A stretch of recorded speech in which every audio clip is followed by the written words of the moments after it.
Hello everyone and welcome to this video. It is my pleasure to present to you this whole flight planning, dispatching and FMC programming tutorial from our perspective, and I hope you guys are going to enjoy it. For the people that were at the actual live streaming on Discord, because we did not broadcast this on YouTube, I just want to quickly clarify a few things. I know I discussed it with some of you guys. I did not record the first section, the first part, which is a shame, but I didn't ask for permission, so I didn't really have permission. You know, things just started a little bit, and then obviously from part 2 onwards, I had my permission. We started recording and so on. So what I'm going to do in this presentation is I'm quickly going to recreate the first part, so it will just obviously be me recreating it. I hope I'm going to cover everything we did last night, so there's not going to be audience participation in part 1. And then what I'm going to do is I'm going to edit in to the video part 2 that was recorded live from Discord, so then you guys will hear the questions and the people talk, and also Twkster being involved in this presentation. And for those of you that do not know who Twkster is the big guy behind the flight model of the Zibo mod. Alright, Twkster is a very well accomplished pilot and instructor in the real world.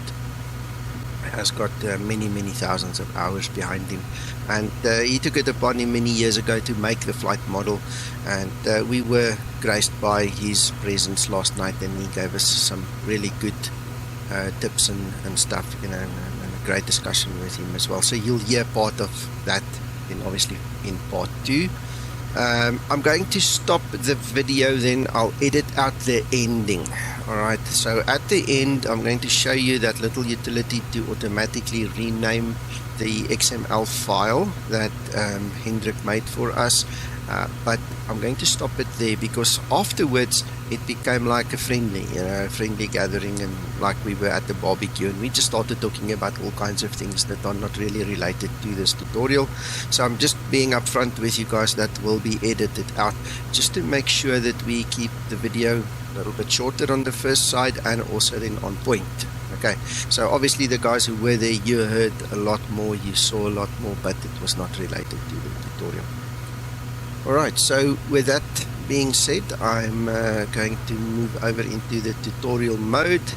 Let's get into the aircraft and get rid of that noise in the background. I hope you guys heard me when I was talking right now. Let's check it. I'll be back with you just now.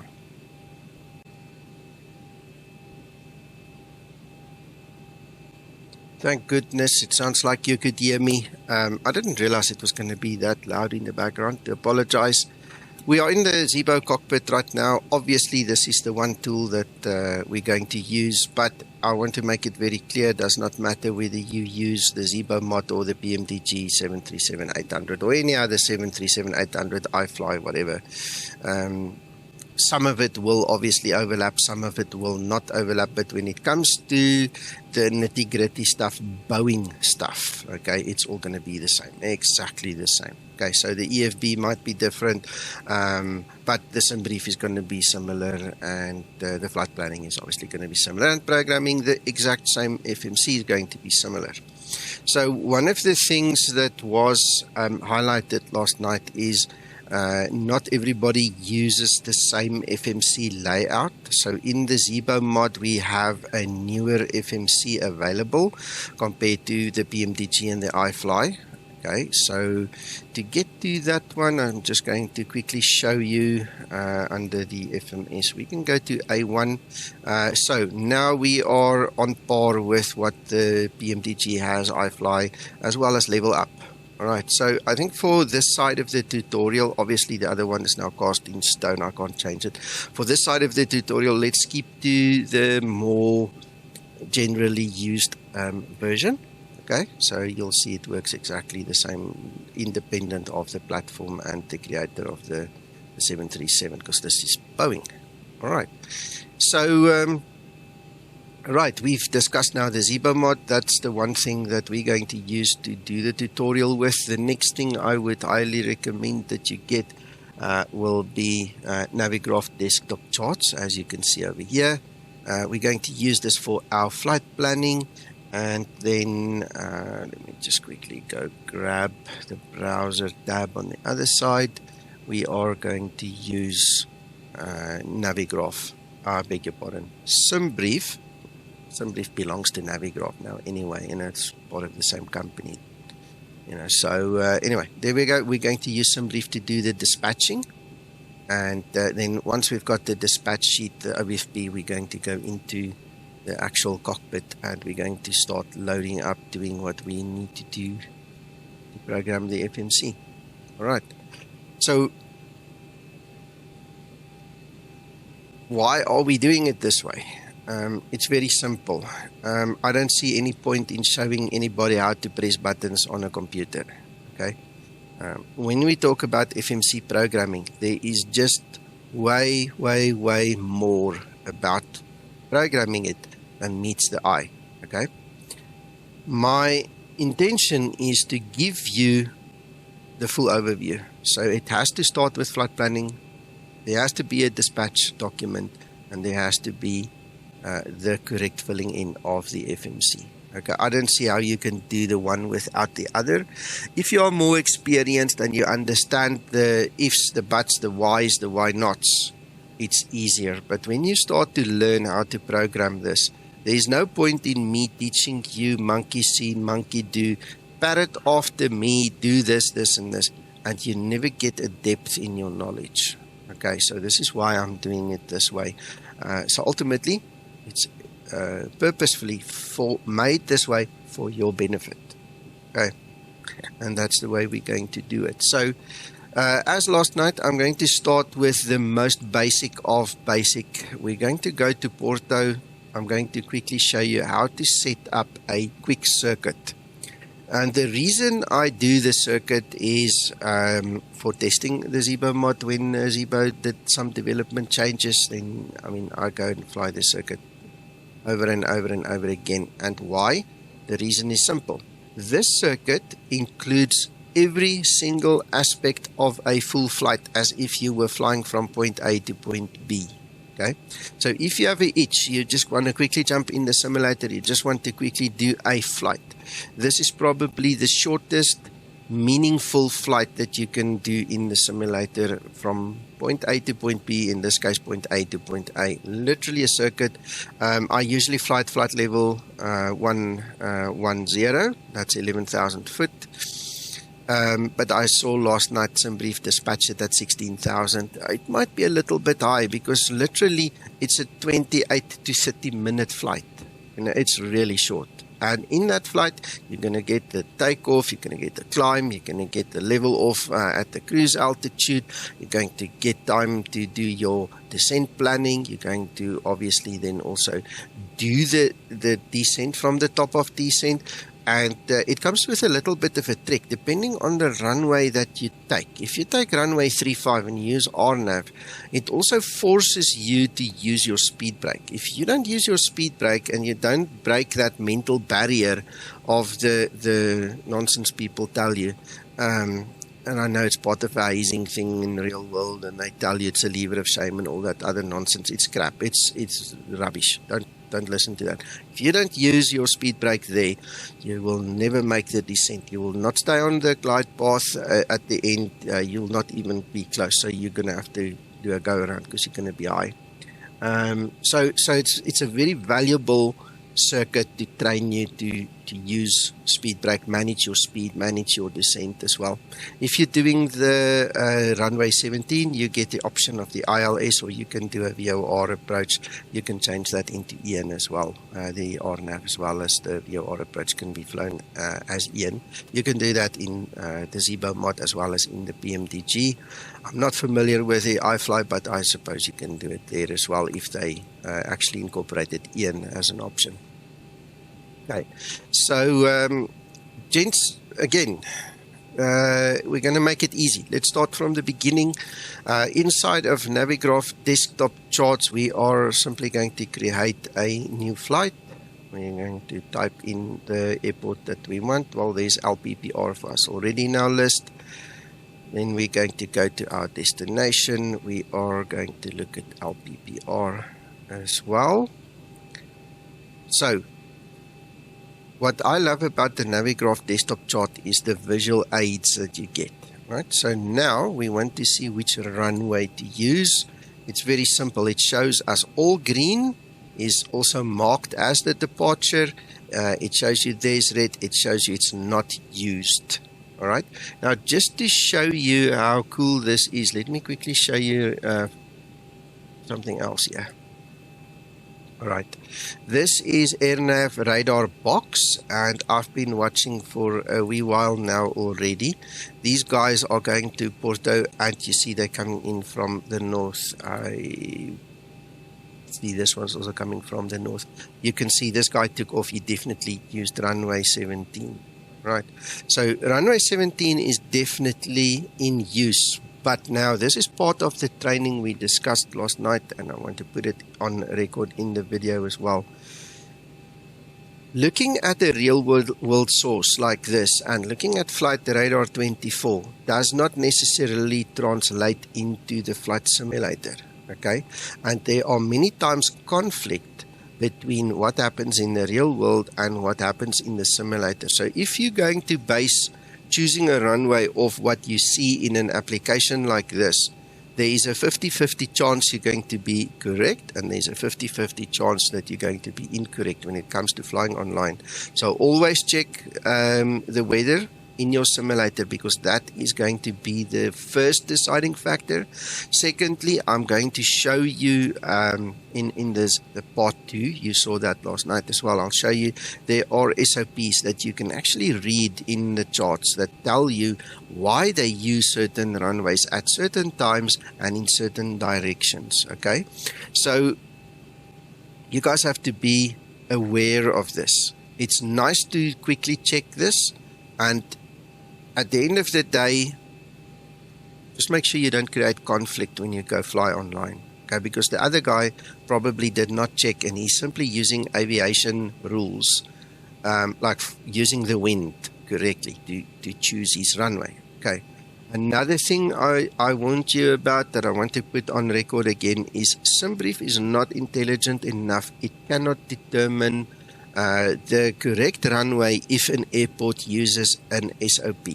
Okay, Madrid is a special example. There are 4 runways. Only 2 of them at a time is in use, and only in a certain direction. Simbrief has got no clue about that. So don't rely just on the automation. It's all very well when you fly alone, okay? But the moment you're going to involve other people, the moment you fly online, you're going to have to start paying attention to all these kind of things. So please always keep that in mind. Okay. I'm going to quickly move this out of the way. Alright, so Navigraph now makes it quite easy. We're going to select runway 17. Right. And I clicked the wrong place. I don't want to click on it. I'll click the second click. Right, so we've selected our runway, and we want to see the departure. And in this instance, it's just magic, man. Just look how it looks. It's perfect. We want to choose one of these ones just going straight out. So I don't mind which one you take in this tutorial. It's irrelevant. I'm just going to take the first one. You can see it highlights it for us. We're going to select it. And there we have it. So now we're sitting here and we realize we're going to have to use the same runway. We've only got one of 2 options. So we're going to use the same runway, same scenario. Check the winds, check which one is in use and which one not. We're going to select 17. Right, now this is going to determine our arrivals. As you can see, we're going to end up here in the departure. So logically, now we need to go back, then come in to land. So we've got 2 choices. We can use the bottom one or the top one. The green one immediately, the stop one, looks more sensible, because if you were to fly there, do the steep turn and turn back, I don't know, man, that just doesn't look like a good flight for a 737. It's a bit big. In your Cessna you might be able to make it, but it's going to shake the poor customers sitting in the back, the poor passengers. So we're going to just keep it sensible. We're going to fly from Manic unto Ablek, and then we're going to go back all the way to Adenoff over there. So we're going to select the add, and then we need to do the actual approach. And as you can see, it labels it nicely for us. We can do the ILS, VOR, DME. We can use ILS on finals. Now, this is very interesting. If you take the ILS in the wrong position, now in this case, it is probably not going to overlap. Let's quickly have a look. Yes, it won't overlap. You see, there's no mixture of colors. So when you do your flight planning, please make sure that things do not overlap, because what will happen is the aircraft will fly, it will get to this point, and then you'll have to go all the way back. And I mean, I said it last night as well. I see it a lot of time in the support. The guys say, oh, but I was on finals and the aircraft turned around. It went back. And it's because you did not check your actual flow. All right, so we're going to talk about that when we're in the FMC, when we step through. All right, so if you were to take the incorrect one in this instance, and we go to ILS on finals, you're going to see there's a discontinuity. We don't really want discontinuities. We can handle them in the FMC, and we can make a direct to, it's not a problem. But why? For this tutorial, we want to make sure you guys understand to connect everything together in a sensible manner and in a basic manner. So there you go. That creates a complete circuit for us with no discontinuities, and it's simple, it's easy.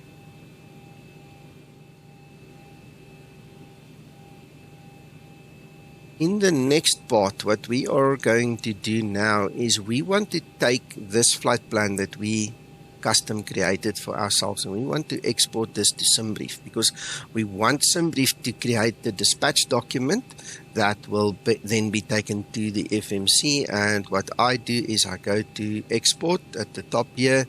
I select my explain 12. You obviously select the one that you want, for the application that you want. And the reason is very important. Why am I using this export? The reason is simple. It exports my SID and my star together with my flight route when I export from here. Now, most of you guys I know use the export from Simbrief. It comes without the SID and the star, which means that you need to go into the FMC and manually select the SID and the star and execute them. Right. So I told you last night, I'm a little bit lazy. I prefer doing it this way, and that's obviously what we are going to do. The next step, we've obviously got the file that will be read by our FMC at this moment. So the next step is I'm going to copy this plan to the clipboard. Okay, by just clicking that, it's going to take that whole string and it's going to put it in my memory. Then I take it to Simbrief, and we're going to select a few things here.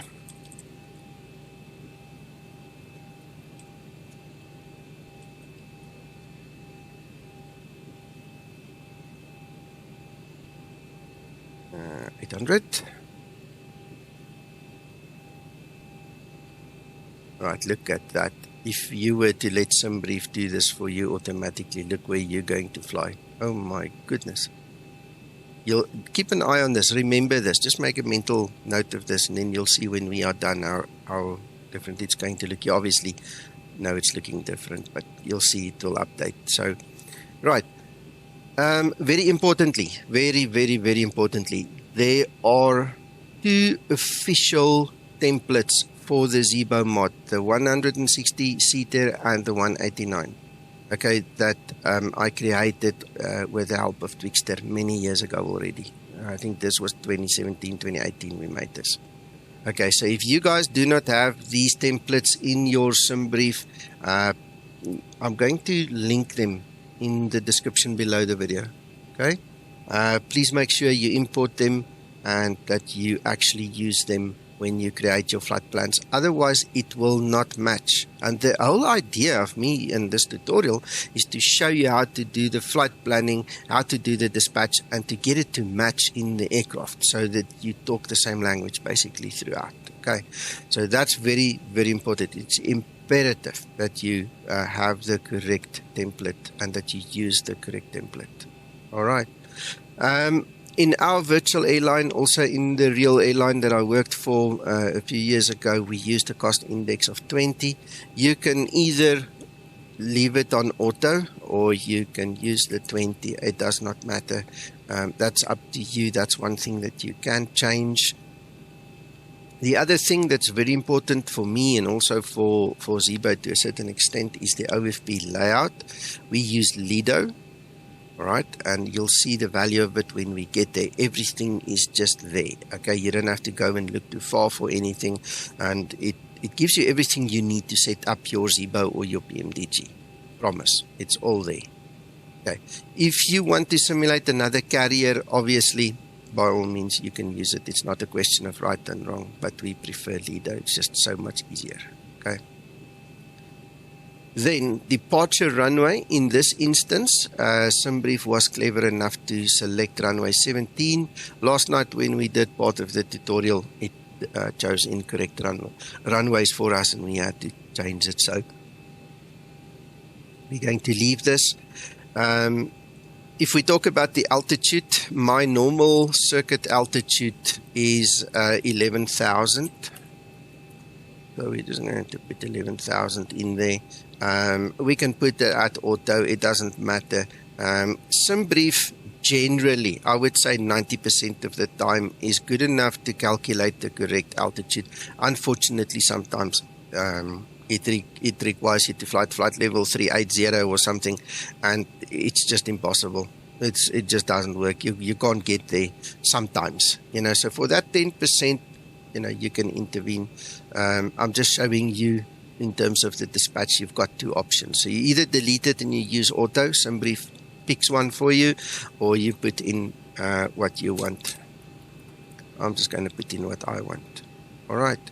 Now remember, we copied this flight plan from Navigraph. So what we're going to do is we're going to paste it in there, but you need to now really pay attention, guys.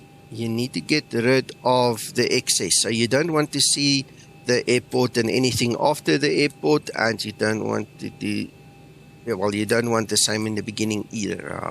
Wrong one. There we go. So we want to get rid of the airport and the runway configurations. All you want in here is your SID, you want your star, and the actual flight route. Okay, that's all you want. You can click on Analyze just to make sure it's valid in terms of Simbrief's mind, and there you go. Look how nicely it made it. Now it's matching exactly what we've got there. Right, so we're talking the same language. We've gone flight planning, we are now in Simbrief, and we're happy. We know we've got the right aircraft, we know we've got the right route, we know we've got everything we need. And at this point in time, all you are going to do is click Generate the Flight.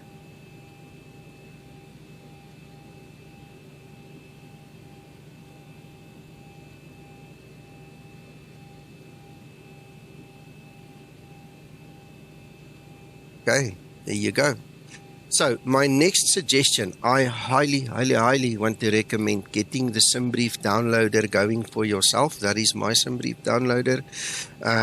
You can pause it and just check all my settings and then just create something similar. Just make sure your path is correct, obviously, in your side.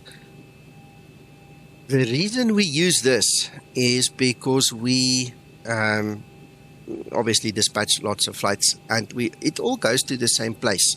So it's just easier clicking one button to send it out somewhere.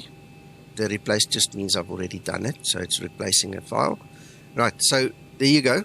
We've now got that already in our FMS output plans. We've already got the XML data file. I'll explain what that is shortly. And even in PMDG, look, we've got the wind uplinks, we've got the flight plan. It's already set up. Even in my jar design, my flight factor, and there's our PDF document already. So you've got a one-click solution. It puts everything on your machine in the correct place, and you can just get in your cockpit and use your company import route facility in the FMC to get them. So we're gonna use this again later. I'm just moving it out of the way. The alternative, if you don't want to use that, you can obviously view the PDF. It will download it for you, or you can manually download your flight plans and then go to your downloads folder and manually copy and paste or cut and paste it into position. Again, I'm lazy, and while the facility is there, I just set it up once, and every time I just click the export. It's just so much easier. So let's talk about the XML data file. As you can see, PMDG uses the wind uplink files. They are there already configured for them. In the Zibo mod, to get your wind uploads in the FMC, we use the XML data file. Zibo then extracts the information from the XML file, and it goes and populates into your FMC on your command.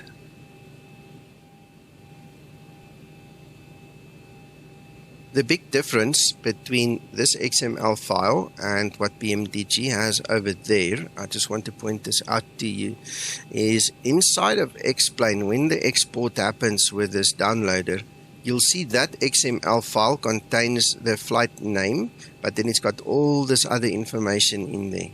Okay, now Zibo requires these files to have the same name. Okay, so we have to manually decide, first of all, which flight plan we're going to use, because obviously Simbrief exports its version of the FMS plan and it adds a 01.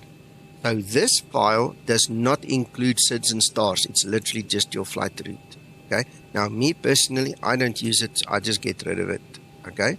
If you do not export from Navigraph the way I do, then obviously you're going to have to use it. And the same principle applies.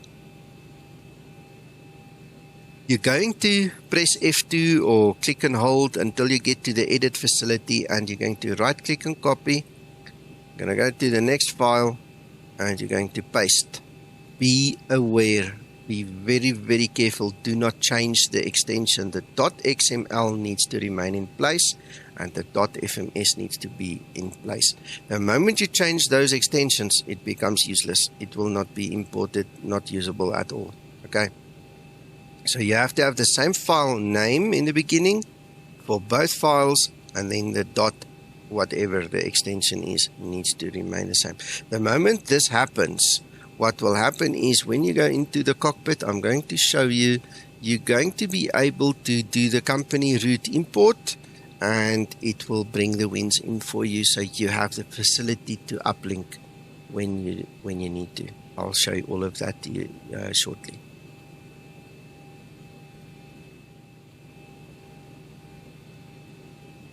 Alright, so now we are in the Zibo, in the cockpit, and like I said, some of this will now be the same for your other aircraft as well, and some will not be. Common sense is going to be your guide there. But let's start. Let's look at our OFP. So obviously we've got the OFP that downloaded. I'm going to just quickly move this other folder back into position and make this thing a little bit bigger. So a good tip if you're starting out is to highlight things. Right, we're going to just use the highlighter.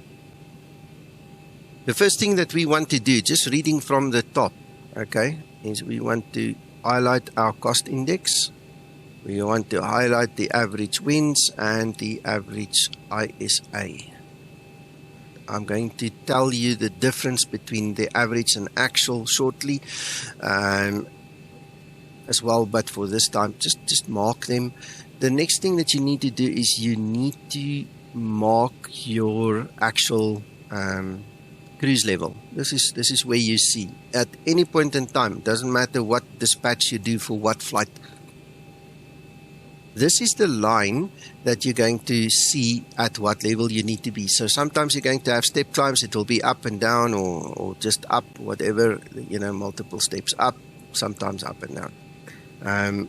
Be aware if you're flying online, VATSIM or Iveo, if you do an export or a direct hookup between Simbrief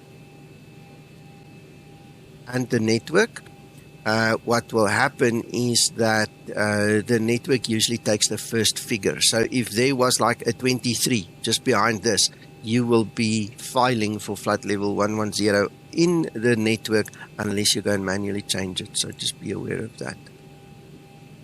All right.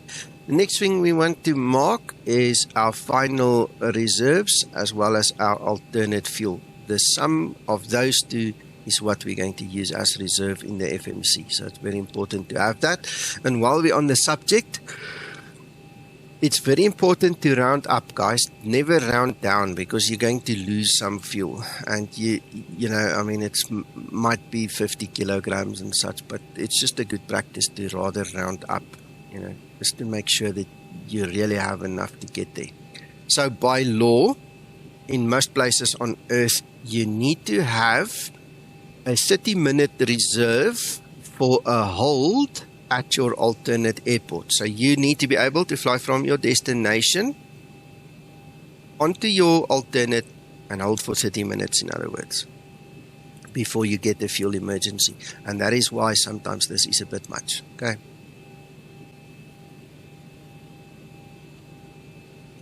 The routing is very important. You need to make sure that the route you planned and this route is the same. Okay, because this is obviously what we're going to program and tell the aircraft to fly from point to point. Then on this page, we're going to look at the weights.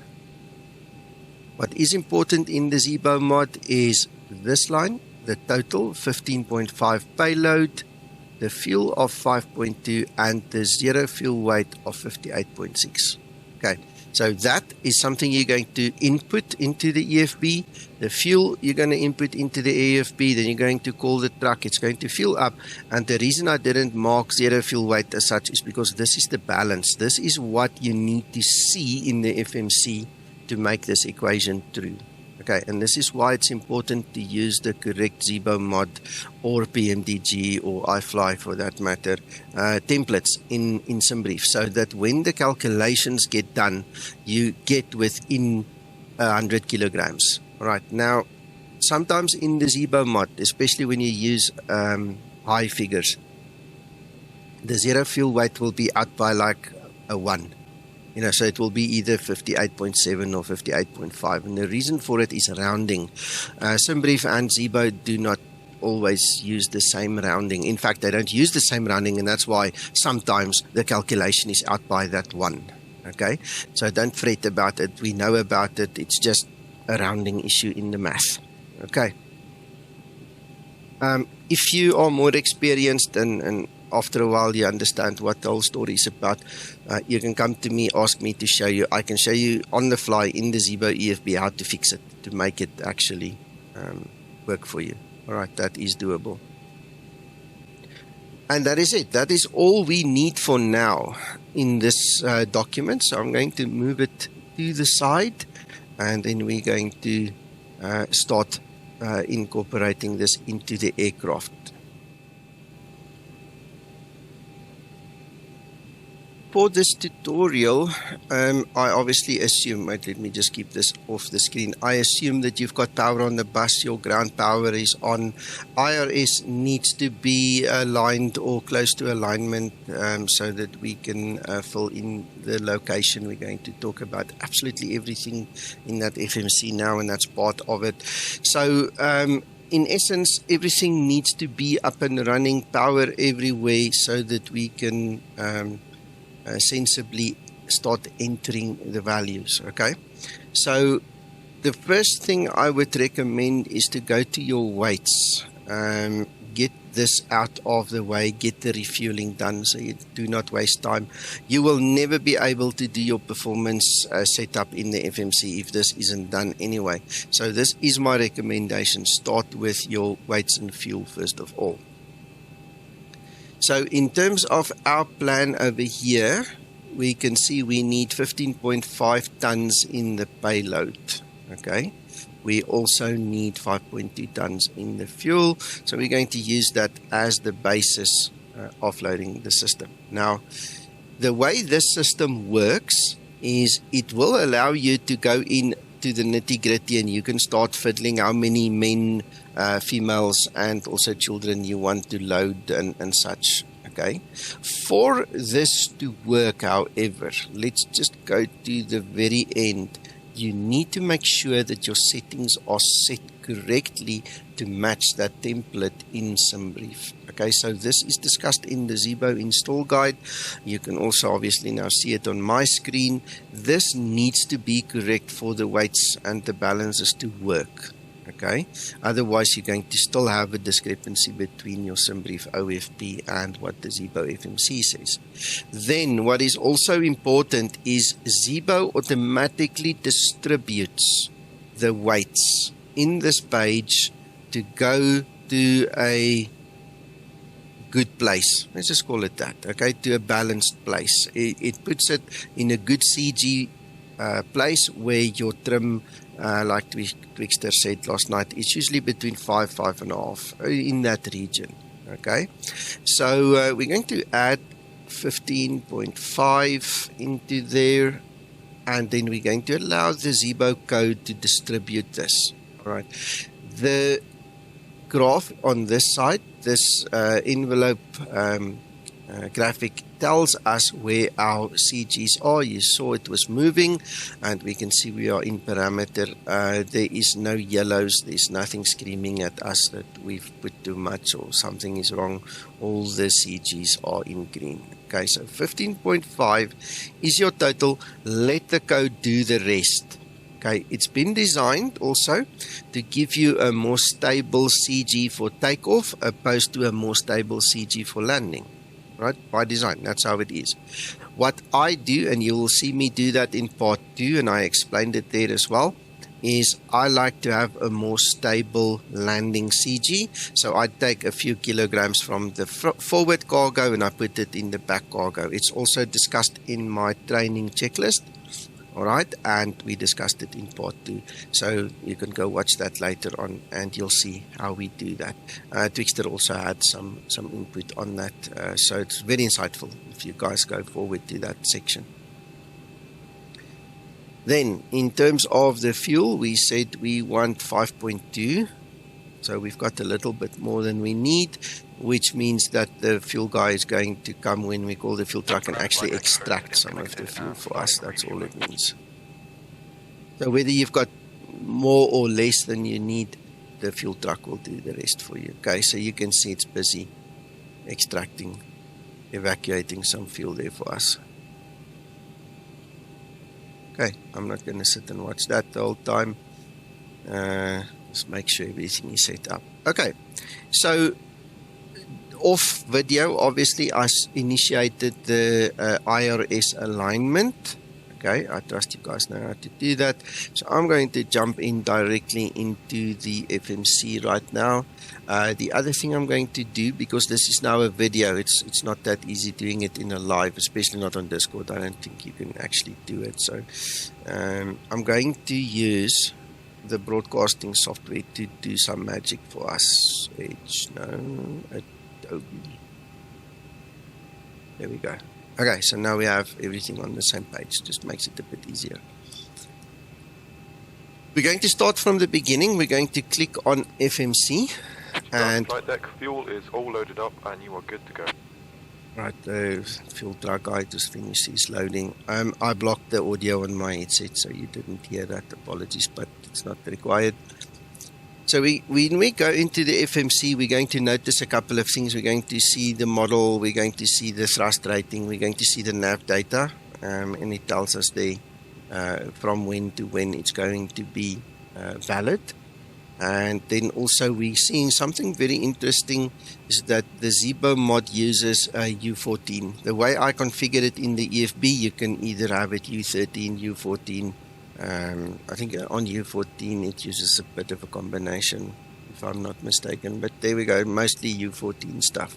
So this is the latest firmware, and this is also allowing us to use a different layout in the FMC because it's all newer and greater and better, right? Our first task in the FMC is to tell the FMC where we are. Always, this is where we start. All right, now I want to make a Boeing rule known to you guys quickly. I want to tell you, every time you see a block, that is mandatory. Every time you see a dashed line, it is a nice to have. You do not need to fill this in, and please, if you fill it in, do not use those coordinates. All right, currently in the simulation, you will not get IRS drift. Trust me, in the real aircraft, if you do something silly like that, you run the risk of IRS drift, to name but one problem that you're going to possibly face. Okay, so the way that you do this correctly is you go to the next page and you take GPS left. That's the normal default, and GPS right is our backup. Okay, so we're going, you see it's the same thing, so essentially it doesn't matter, but we're taking left, then we're going to pop it into our blocks. All right. If you want to enter this, there's nothing stopping you from entering it. Just don't use it. Just don't click on a coordinate and put it in, because that's just not how it works. Okay.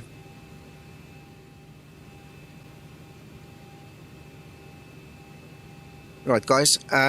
Quick change just for clarity on the video.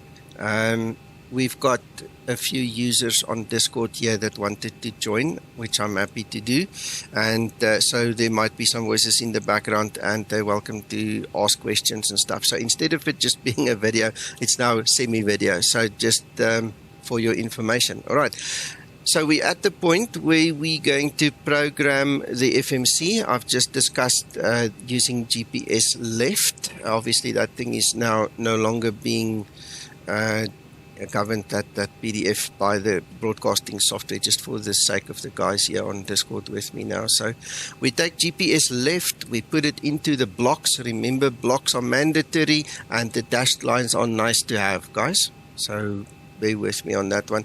You can put this in as reference. You do not have to put anything in there. The moment the actual GPS coordinates of the aircraft is taken up, it's fine. That's all we need, right? So the next thing, we always go towards the bottom right here. We go to route. We are now going to look at our import. So we've already renamed the one file to be the same name on both files. And we're going to go LPPR, and we're simply going to pull it in.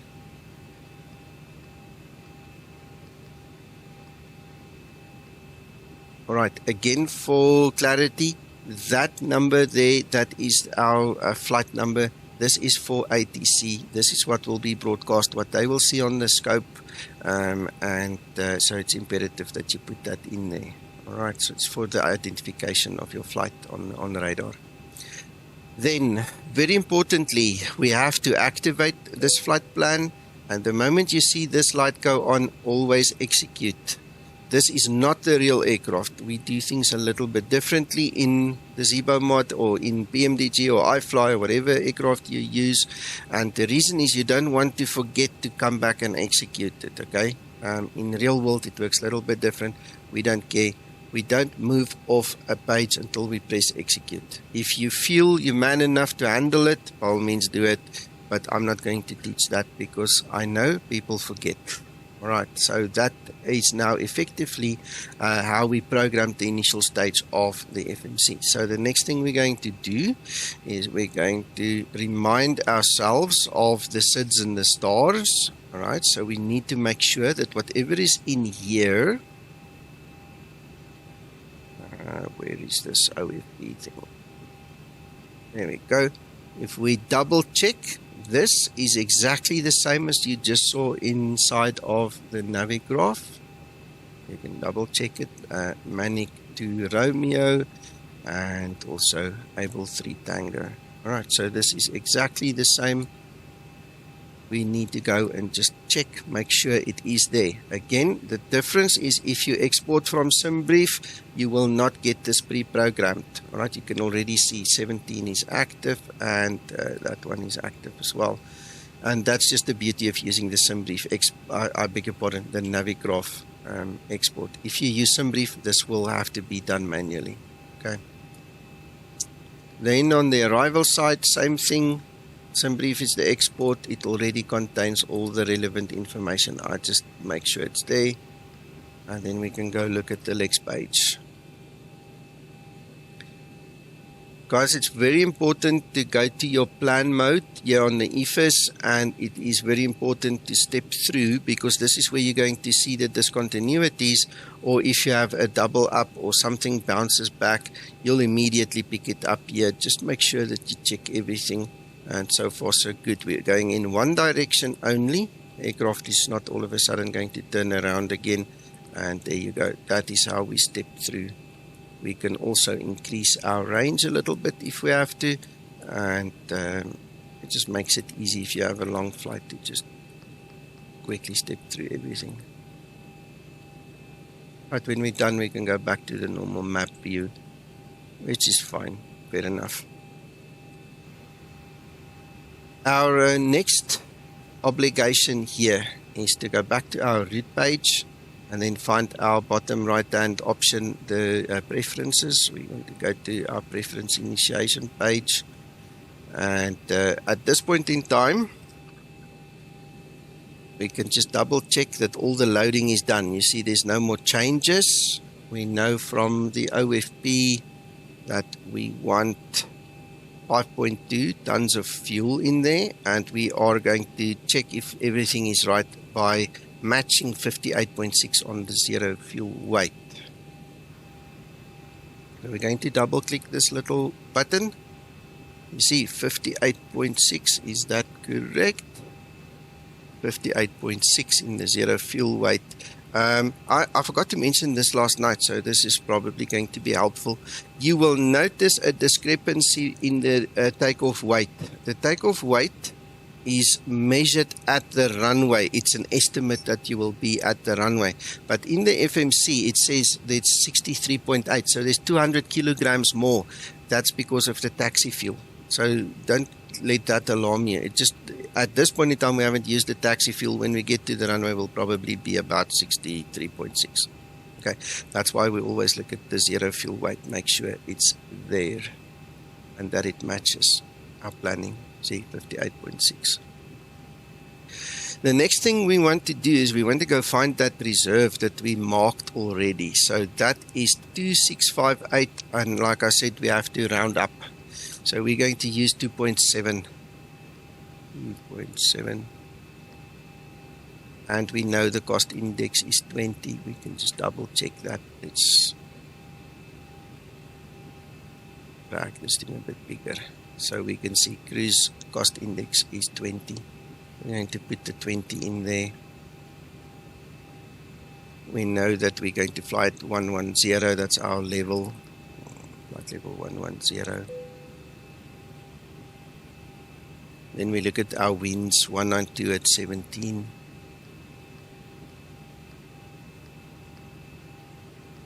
And we're going to use the ISA deviation at 8.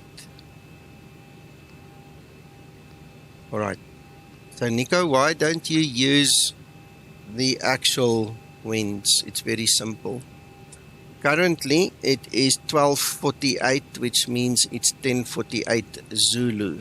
Alright, this observation of the winds was done on the 10th, it's the date, and it was done at 600 Zulu, well 6 a.m. in the morning, 600 Zulu, yeah, right?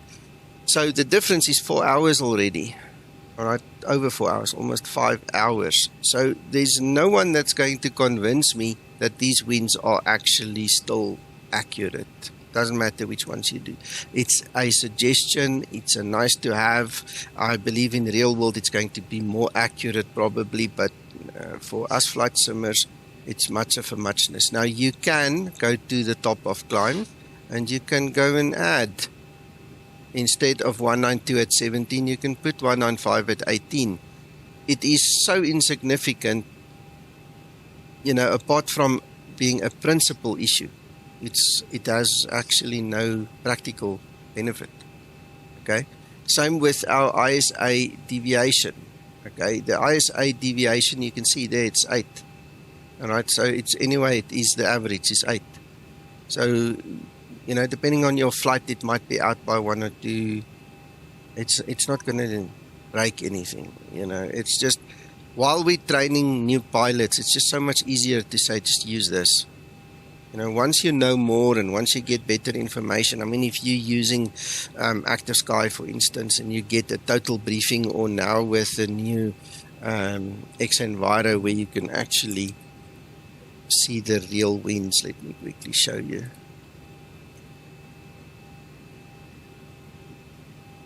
Go to Simbrief, retrieve OFB.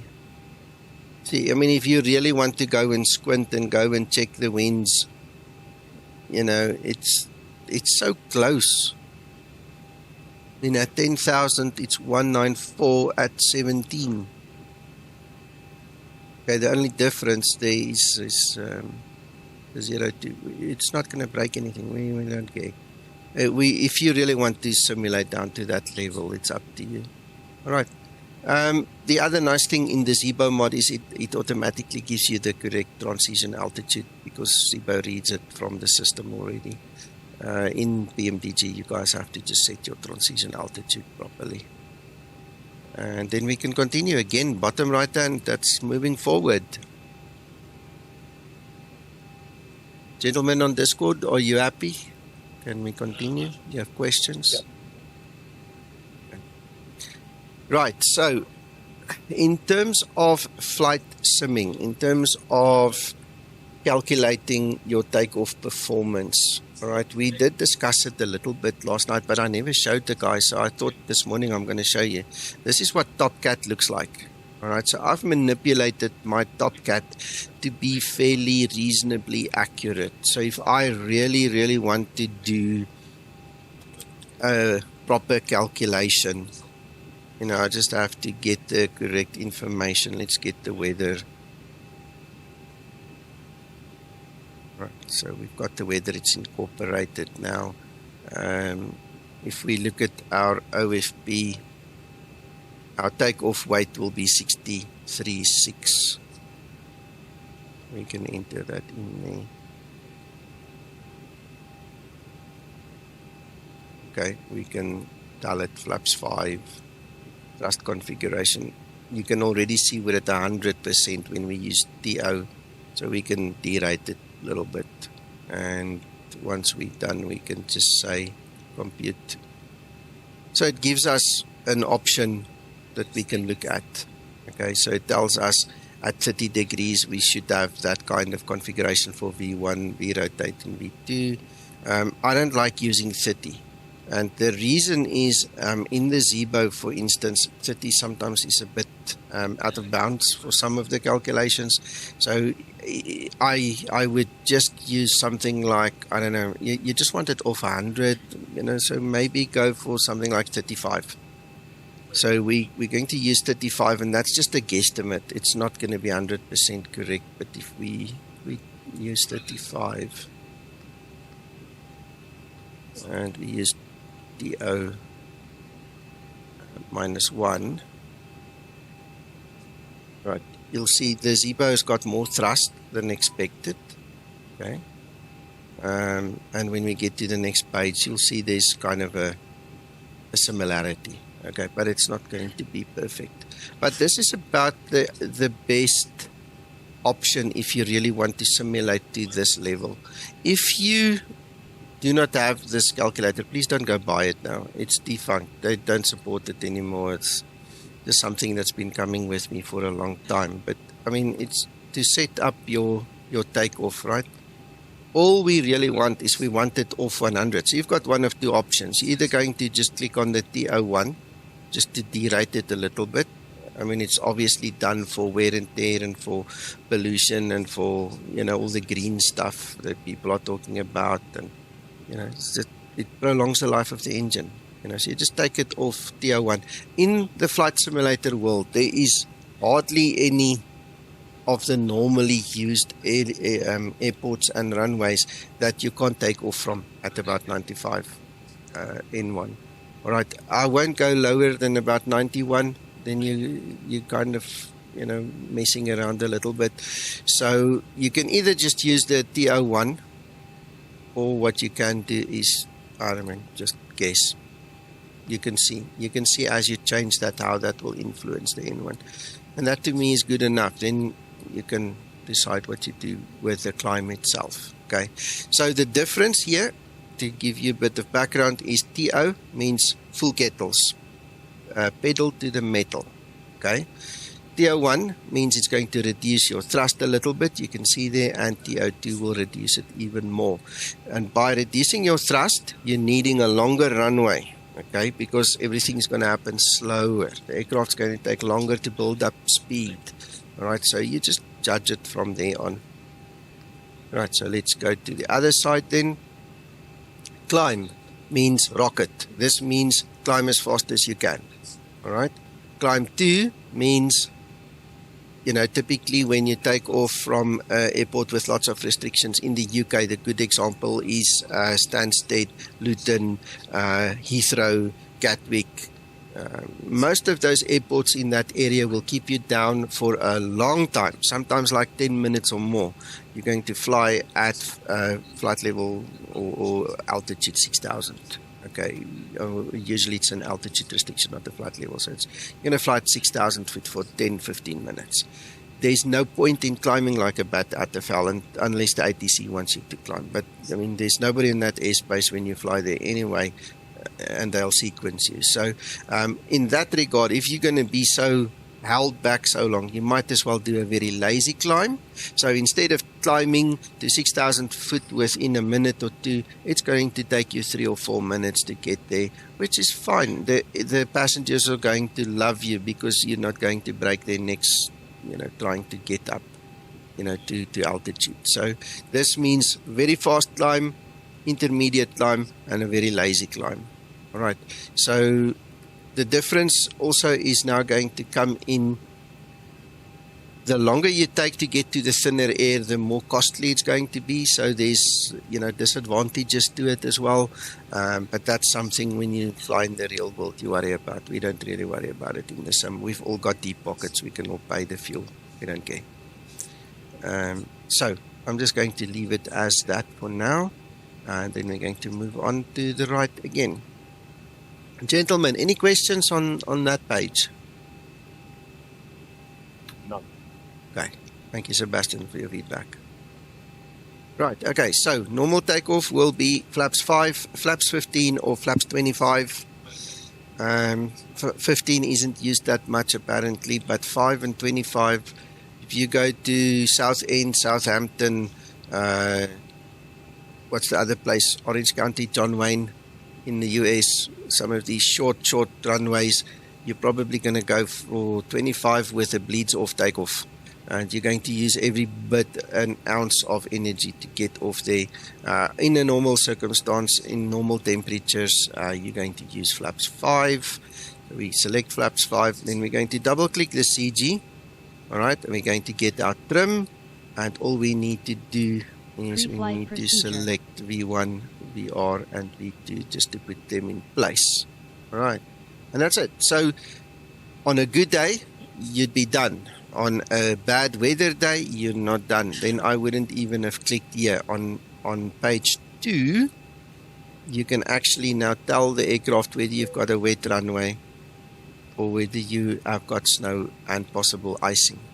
Right, so then this is where you set that to make sure that the aircraft will respond appropriately for those weather conditions. Right. Then in terms of noise abatement, as we see in our takeoff page, I beg your pardon, let's quickly go back to preferences N1 limit. Okay. So as you can see over here, this is what I want to point out to you. We are going to go all guns blazing down that runway. It's going to make a hell of a noise. All right. So what sometimes happens is some of the airports, some of the runways have got noise abatement 1 or 2 that you need to comply with. All right. And the easy way to just set up a reduced thrust, instead of being 90 something, what's going to happen is you can enable the cutback. The moment you enable the cutback, it's going to reduce your thrust to 83.8. So you lose more than 10% of your thrust. And this is, I always joke, I know it's a silly joke, but this is for those aunties with the curlers in their hair that want to sleep late. You don't want to wake them on a Sunday morning, okay? So you're going to have the engine spool down a little bit, less noise, less pollution and all those things. And you're just going to cruise over ahead until you get at 3,000 foot, it's going to go back to 95, 96%, okay? So I'm going to leave that on there so you can see the effect. Well, actually, I'm not even going to fly, so it's irrelevant. I forgot, I'm not going to fly. So that's it. That's just the page 2 thing. And when you're done, you obviously just go back and put your V-speeds back in place. Any questions? Where Please do you check usually that find the flight those level is set procedures? correctly. Well, how do we know where to Please find check them? that the landing it will- altitude is set correctly. Ooh, Linda was talking in the background. Sorry about that. It's usually in the charts somewhere or in your procedures. I must be honest with you, I've not looked at it in a very long time, but probably if we go to one of the briefing pages, there we go, there's your noise abatement procedures. Oh, okay. So you're going to have to study them and then set it, you see. Flight slow. Pull up. Oh, Linda has decided to wake up and do something in the background. Let me just try see if I can stop her quickly. Terrain. Pull up. I will only announce the SOP actions. Pull up. Airspeed. I will only perform pilot monitoring actions. It's Ready illegal. for pre-flight procedure. Adjust vertical speed. Adjust. Climb. Climb now. Climb. Climb Pre-flight now. procedure Climb. complete. Crossing. Climb. Climb. All right, crossing, pre-flight procedure I'm ready for complete. pre-flight checklist. Climb. Clear. Thank of you. I hope you're done now. Descend. Apologies, guys. Descend. Descend. No worries. Crossing. Descend. Descend. All right, so just as a matter of interest, right, we were looking at this stopgap thing. Increase climb. Increase climb. Increase descent. Let's just Increase quickly go descent. back Maintain vertical to refresh speed. my own memory now. Maintain vertical speed. Crossing. Maintain. Alright, Monitor so vertical speed. TCAS test. Pass. you'll see that the N1 is not exactly the same, but we said we want to use that and we want to use climb. So just for our information, right, so we've got a 35 D rate, that's that one. Okay, so we are expecting 139, 139 and 144. Let's go have a look, see. So it's got 139, 139, see it's a bit less, and then it's got 144 where we are just one over. So you see it's not exactly the same, and I think it's probably because of the thrust difference, but you know, if you really want to simulate to this extent, it's at least going to give you some indication. I will not use these figures and overwrite the Zibo figures. That Zibo figure is what comes from the aircraft and the way Zibo programmed it, so I'll just stick to that. I'll basically just use this to visually verify that I'm not going to kill myself, you know, that we're okay, we should get in there. Hope you understand. Alright, so that takes care of all the FMC programming before takeoff.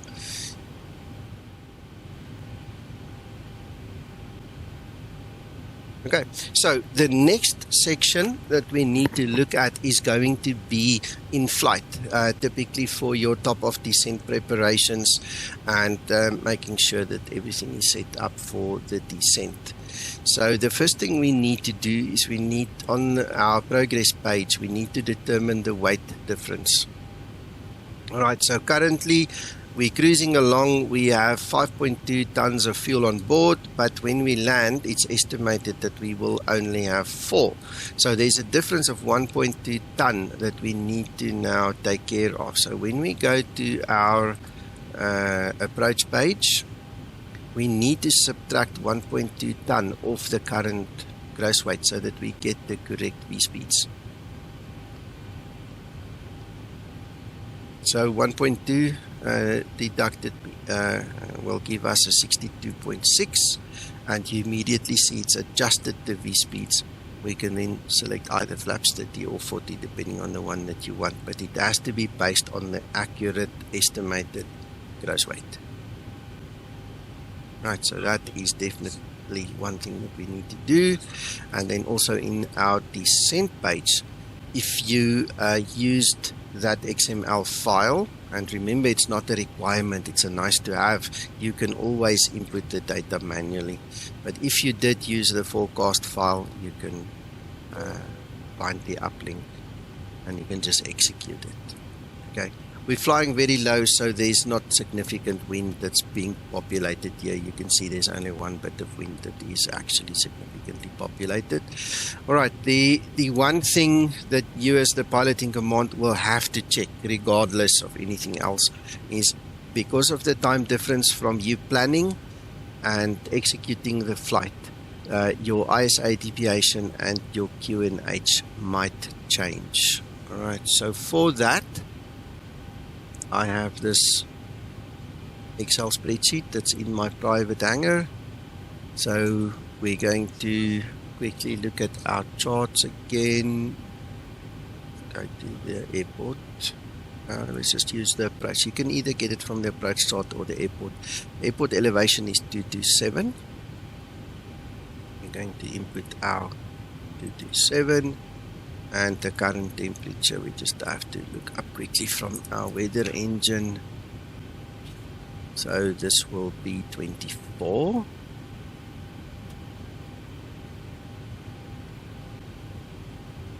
And you see the actual ISA deviation calculated is now 9. I mean, it's a good hour and a bit since I started this tutorial. So in time, this obviously is dynamic. Okay, I would also suggest, just for ease of use, don't break your backs because of ISA, but whatever you do, make sure that the QNH is definitely correct. If you use the wrong QNH and you use an RNAV approach, you're going to be either high or low and you might kill yourself. You know, that's the significance of that one. This one aids and helps with the whole calculation of the VNAV path, but it's not really going to kill you if it's out by 1 or 2. Okay, so just bear that in mind. So we have 1016, that is correct. We know we need to change the other one to 9. Beg your pardon, the wrong way around. So it's 9 / and you enter it. Okay, and just to recap for the guys using the different system, you can put your inches and stuff in there. So 30.15 for instance, or let's make it 16. Right, you have to put the dot in, so it's 30.16 or 29 point something. Okay, and then you can execute it as well. In our side of the world, we use this one, so we don't use a dot. There's no significant dot there. Alright, so this means that your descent forecast is done, and having your approach page set up means that your V-speeds and everything is done and correct. Now you can see, just as a matter of interest, the gross weight has come back to what the actual gross weight is. It's no longer at 62.6 because you have to put it into your calculations and then it's over. That keeps score of where you are at all the time. Alright, so that takes care of all the FMC instances in the basic format. If you guys now continue to watch the second half of this presentation that was recorded live, you'll see all the other pages, because there literally are other pages in the approach that is now unique to the Zibo at this point in time, where you can actually set your landing condition of your runway. We've got good dry condition, and we've also got temperature compensation built into the Zibo now. This is all part of U14, the new FMC. So yeah, it's there, but go watch the rest and then you'll see that. Gentlemen, any questions? Anything I skipped, missed for the basic part? Quick one, Nico. Where do we find your Excel calculator? Right. If you look in Discord, go to Skymatics info. Here we are. The very first line will be my hangar. You'll see there are 2 links. Okay. I'm going to just quickly open it here on the screen for you anyway. Then you'll see it might look a bit different if I don't show you. So there you go. That is my private hangar. You can see that on my screen now in my share, right? If you go into Zibo, somewhere in here, ISA deviation calculator. There you go. It's just a little Excel spreadsheet I made. So you can just run it from there, and this is what it looks like.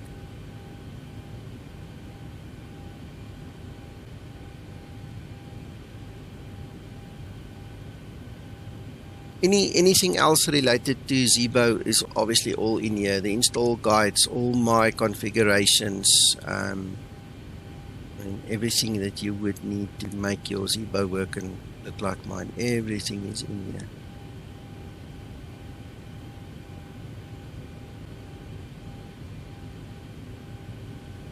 And that's it. That is the basic side of things. Okay. At some point in time, I think we can revisit and make another session and go even deeper into everything.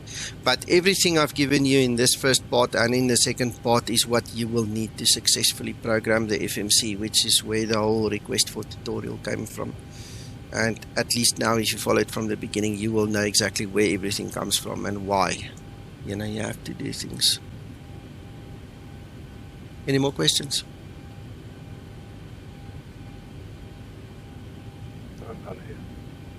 Excellent. Thank you guys for being my audience in this section. I really appreciate it. Thank you for watching. You're welcome. Just one more thing before we move into part number 2. Please be aware, part number 1 was obviously also given during the live. It was not recorded, and this is why I changed and had to do this recording just now for part 1. And I was just lucky to get a couple of guys now to join and be audience and ask a question or two. You're going to hear part 2 that was recorded live. When I started the recording after getting the permission, Twkster was talking. We did the grand introduction of him as he is the guy, like I said, who made the Zibo flight model. The unfortunate thing that happened is I never opened the microphones. Okay, so it was just recording the aircraft, and I realized it, and I do apologize. And I obviously opened the mic in mid-sentence, so you're going to hear Twkster immediately. Tim talking. His real name is Tim. He's going to be talking already. And then we're just going to take it from there and get going into the next thing. I'm not sure whether it was initially recorded. One of the things I did after part 1 is I pressed and hold the menu button down for 5 seconds to just reset the FMC. So if that was not recorded, now you know I've just told you, and you're going to just pick up on part 2 and follow along. If you have questions and stuff, please come to Discord. It's easier talking on Discord than on YouTube, but I don't mind answering your questions there anyway, if it's possible. And enjoy the rest of the show, guys. Thank you for watching.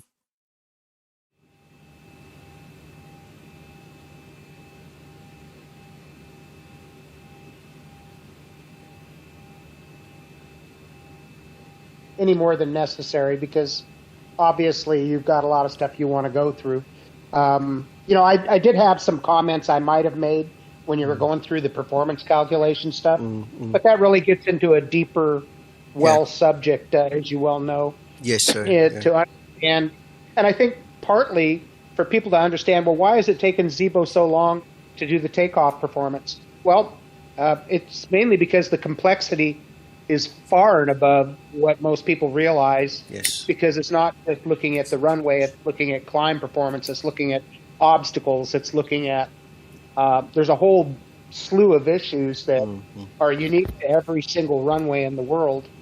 And so that's all derived, those takeoff, like when you were talking about, reduced takeoff performance, i.e., that's all based on knowing what that individual runway and its altitude, the temperature, the obstacles that may be present.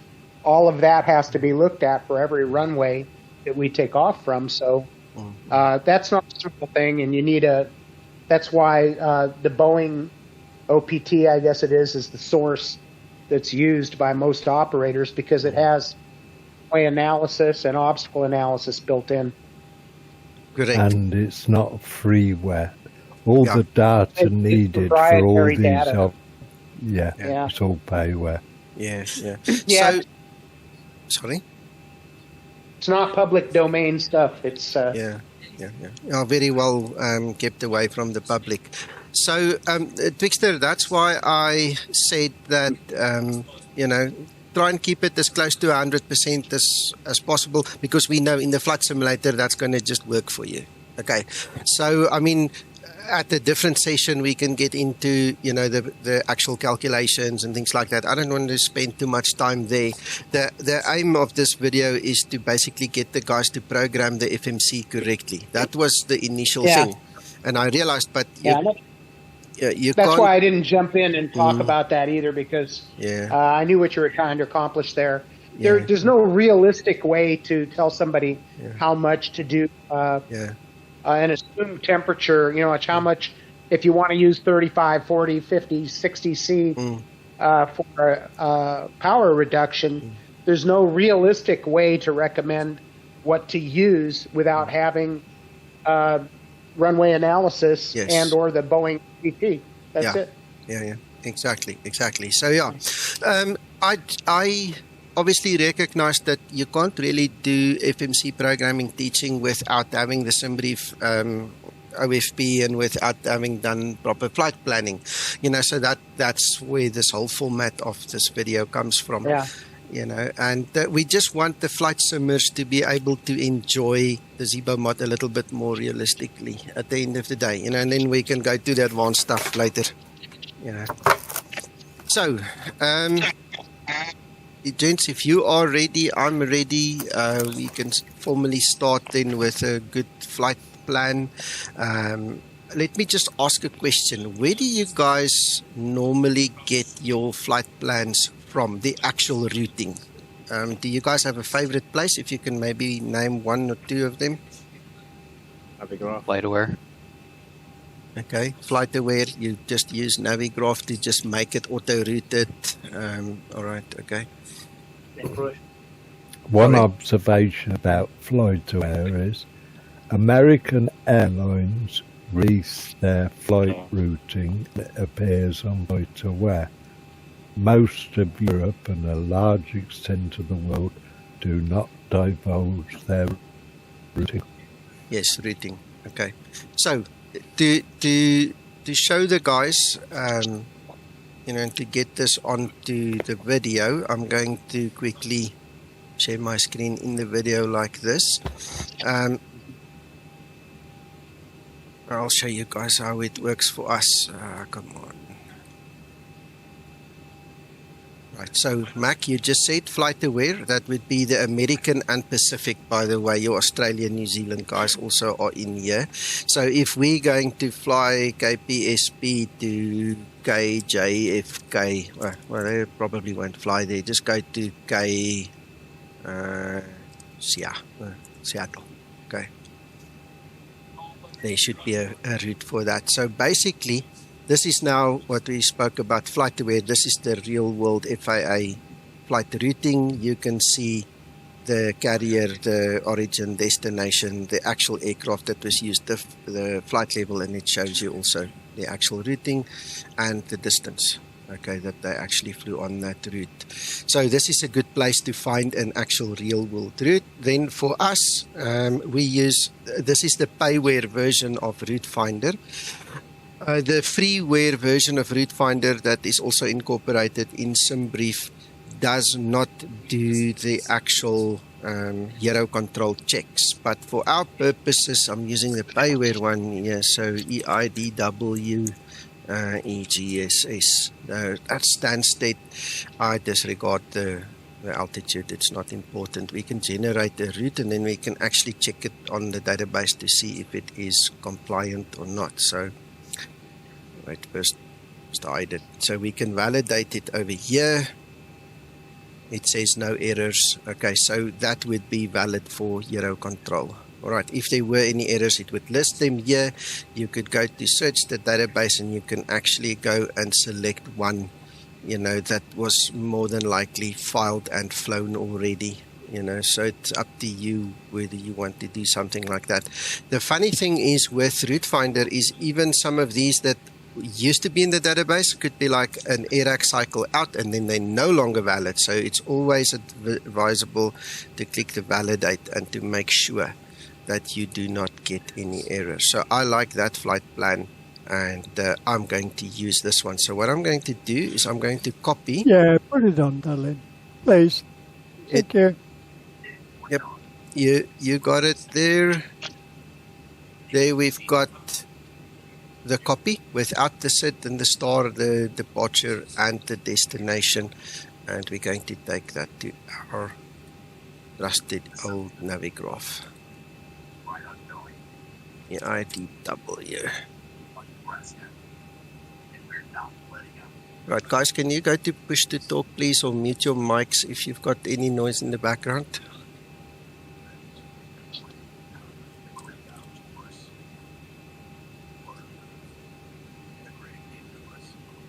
Right there.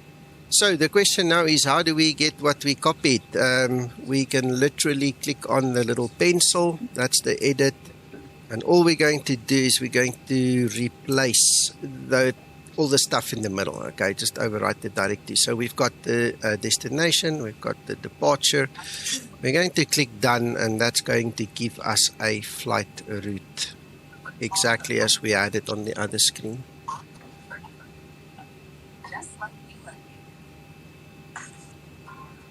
Guys, please push to talk or mute your mics. Right, so, okay, now here's where the fun comes into. Okay, so we're going to just go one step a little deeper into everything, right? We want to select the runway, so our first indications will obviously be the weather. But at EIDW, we actually have an SOP that governs the runway usage, okay? In order for us to find the SOP and to comply with the SOP, we have to go in a little bit deeper and we have to go find in the briefings the runway preferential system, which is over there. So it tells us that in a certain time period, certain runways, will require a certain amount of wind. Okay, so if the crosswind component is 20 knots or less, all right, during the midnight hours, what's that? No, I'm lying, that's in the daytime. That's 6 a.m. till 11 p.m. So if runway 10 left and right and 28 left and right, if the crosswind component is 20 knot or less, they will be the preferential runways. Okay, so I'm just going to pin it at the bottom so we can jump back to it quickly. So 10 means we're coming in from the west and 28 means we're coming in from the east.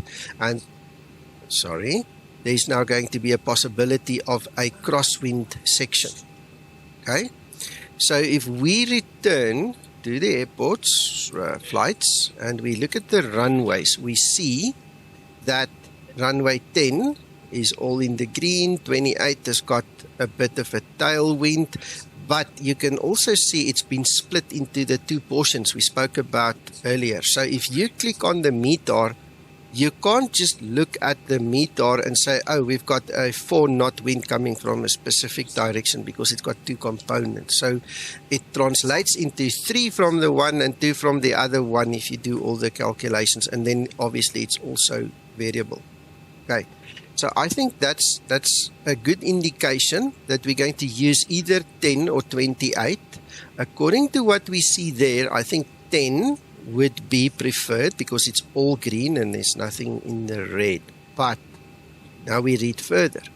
Runway 28 left and right will be the preferential runway when the tailwind component is 10 knot or less. So there's a second condition.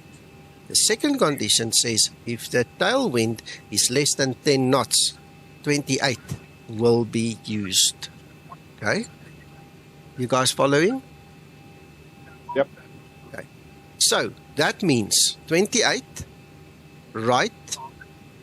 Depending on where you park. I mean, you don't want to park down here and drive all the way up there, taxi there to take off, or from there to come here.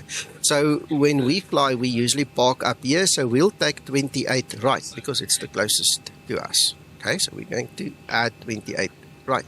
So, so if anybody argues with you or gives you lip about it, you can say to him, hang on, this is the SOP. Did you read the SOP?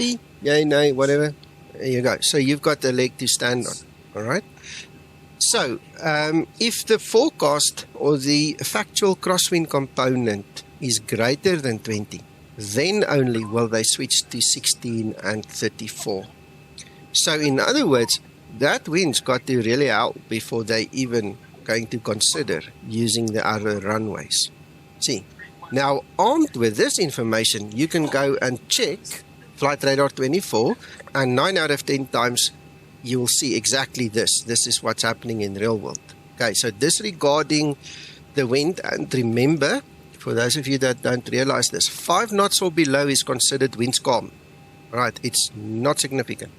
Once you get to 6 knots, you'll see it on the PFD, and then you can start asking questions and, you know, worry about the rest. But up to 5 knots, it's nothing. Okay, and unfortunately, us being flight simmers, we fly on VATSIM, we fly on, you know, IVEO or whatever, POSCON, you know. You get guys that disregard this and they just use whatever runway, or they use limited knowledge, or they just don't care, whatever the situation is. So just be careful of this. But proper planning, there you go. There's a little bit deeper. I hope that helps you guys. There's one other element that's now built into Navigraph, Nico. To go and look at weather and the ATIS. But we click there, and then? I forget now where. The ATIS, you can get to the ATIS, and that tells you the runway in operation. Okay, because I see only the METAR. I don't see any ATIS with runway information at this point in time. There's a weather thing somewhere, and then you can get the ATIS. Okay, well, if you can find it, you can tell us, but at this point in time, I don't know where to look for it. Okay. Okay. Hang on. Right. So, now comes the next question. How do you get from there to there? Right, and that's where the standard instrument departure is important. Right? Navigraph makes it really easy, but to make it easy, that is why I started with the flight route first. Okay, if you don't have the flight route, there's no way of determining which one of these departures, look how many there are. How would you know which one to pick if you didn't have your route in place already? All right? So that now makes it really easy. We see that is a possibility. How's that? All you do is you go and you click on it. It's linked. And then you can click on add to the route. That's it. That's how easy they've made it for us. I mean, in the old days, it was not this easy. You had to really think about it. Right, so that takes care of that. Now let's go look at Stansted. Runways available. We have a 4 and a 22. These other two with temporary stuff, not important. All right. Over here, I'm not aware of a specific SOP, but I know that 22 is generally used the most. So again, I can actually just check the METAR, make sure I'm happy with it, but it's all green. So I can now add the runway. The moment I add the runway, the question now becomes, how do we get from there to there? So what we're going to do is we're going to click there on the facilities we have, and we're going to look for something that is linked. Right, so we can actually bypass a lot of these waypoints by using that specific star to come in, or we can simply use the one that's already connected. Okay, so we can use that one. It will take us in our loop. Now, as a matter of interest, if you were to take this one and you wanted to get rid, you'll obviously jump from there to there, so you'll miss Staffa, Honolulu, and whatever that one is there. And all you need to do then is you need to find them and remove them. Okay, otherwise you're going to have a double line. You're going to have two magenta lines. You're going to confuse the aircraft. So because we don't do it, we're not going to delete it. We just take the one that's connected and we add it to the route.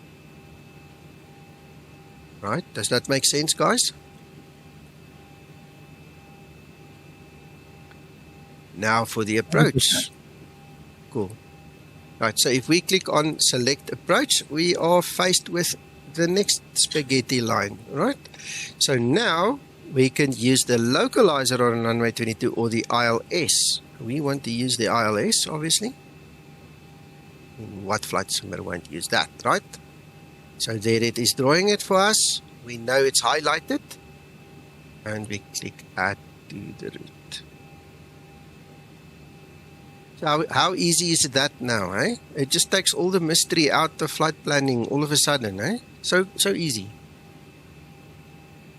Right, and then what we need to do is we need to export it.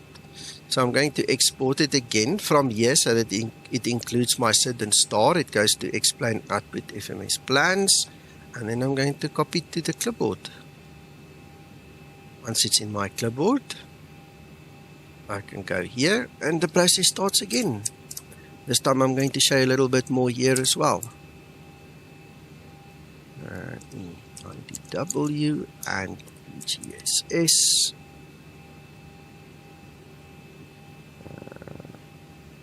1138. That's the one.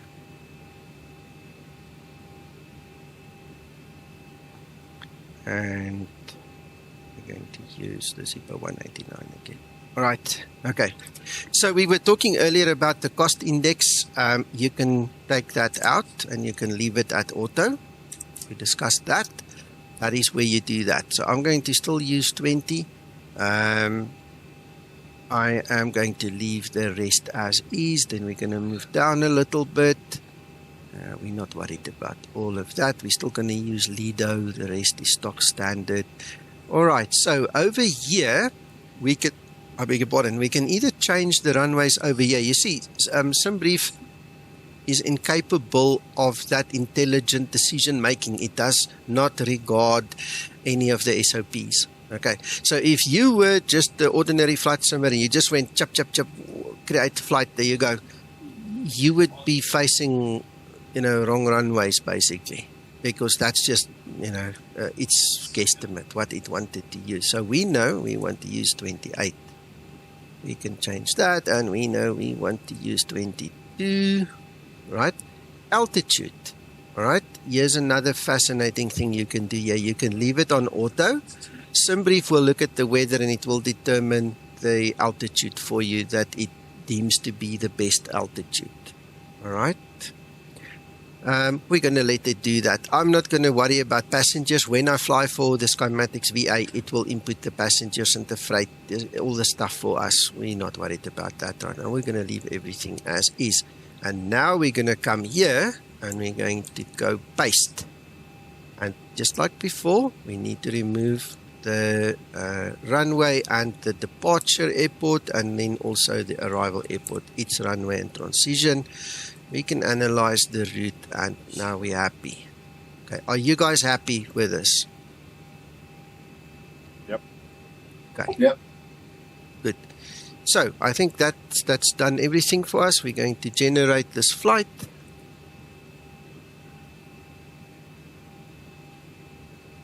All right, and there the Simbrief downloader is doing its thing, and we're going to export it, close it, done. There you go. Right. So over here we have our OFP now. So it tells us Dublin to Stansted. The observation time again, you can see that it's giving us all the necessary things. So while we are here, let's just mark what we're going to need. We're definitely going to need that. I'm not going to split hairs, gentlemen, not at this kind of training. Like I tried to explain to you earlier, we're just going to use the average stuff. In fact, because we're going a little bit deeper, I'm going to keep that highlighted, but let's use the route winds. Okay, let's see how that changes. I'll show you in the FMC how to set up the actual route winds. All right, now look at this. Over here we have steps. Remember I mentioned to you earlier that if you are looking at your flight altitude, you could have multiple levels. Now, in the real world, I think it's going to be much more important than it is right now for us. So we're going to file for flight level 310, and we're going to use that as our top of climb, disregarding the rest. The FMC will calculate its top of descent, and it will descend as it should. We don't have to worry about what comes after the top. Okay, so just bear that in mind. Then the next thing we're going to need is, let's just make it a little bit bigger. Next thing we're going to need is the fin res and alternate. We know we're going to need that in the FMC. Then this is the actual routing. So we can either refer back to here. Interesting way of splitting the lines, but anyway, right, so that's our routing. And in the weights, we know that we need the payload, and we need the fuel, and we need to balance back to that to make sure that we get the correct stuff in the Zibo. Okay, now because we're going one step further, I just want to mention this again. The zero fuel weight can be out by 1, so it could be 61.1 or 60.9, and the reason for that is rounding. Okay, there is sometimes a discrepancy between the Zibo rounding and the Simbrief rounding, so don't let that bother you. It's just one of those things. Okay, there is a way to fix it. I'm not even going to show you. It's irrelevant, really. 100 kilograms is not going to kill anybody. Okay, so that means we've got what we need to go to the aircraft.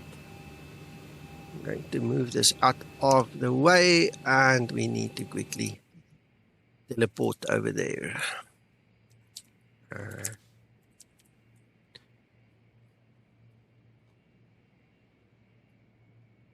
Right, so I'm just going to take that stand. Why not? You see it's close to runway 28. Right, so there we go. Gents, if I go too fast or too slow, you must just guide me as well, please. Are you guys still happy? Yep. Yeah, still happy. We're good. Good.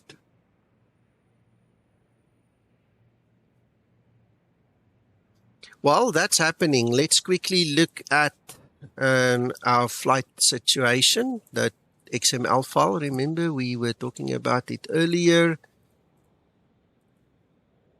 Right, so because we did the export, we've got the XML file. We are not going to look at those ones. Just to make it simple, we're going to fly EIDW EGSS. So we're going to copy that file name, and we're going to rename this one.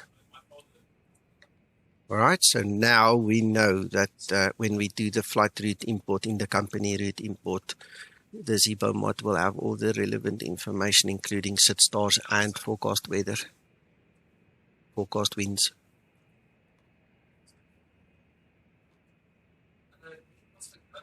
Is the FMC hold to reset, is that a simism or is that a real aircraft as well? Well, I don't know. I honestly don't know. I've never tried it in the real aircraft.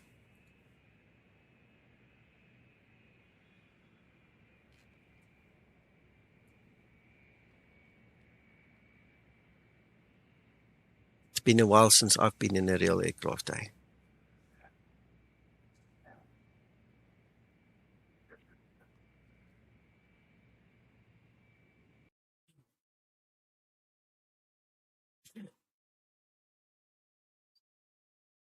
Guys, while we're also waiting, let me just thank you all for coming. I love the number of people that are here. You guys make me proud. I'm so glad that you guys took the time to come visit us, man.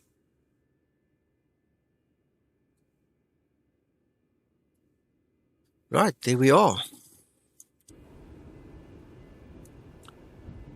So, that's Dublin. There's our runway 28 right. You see, there's no point in us traveling all the way around the airport. That's 28 left. We don't bother to go there. We don't care. Right. So, we're going to start the normal procedure. We're going to now load the aircraft. Let's grab that PDF document and make sure we've got the correct information for you guys. So there you can see we need 17.9 is our payload and our fuel is 6.1.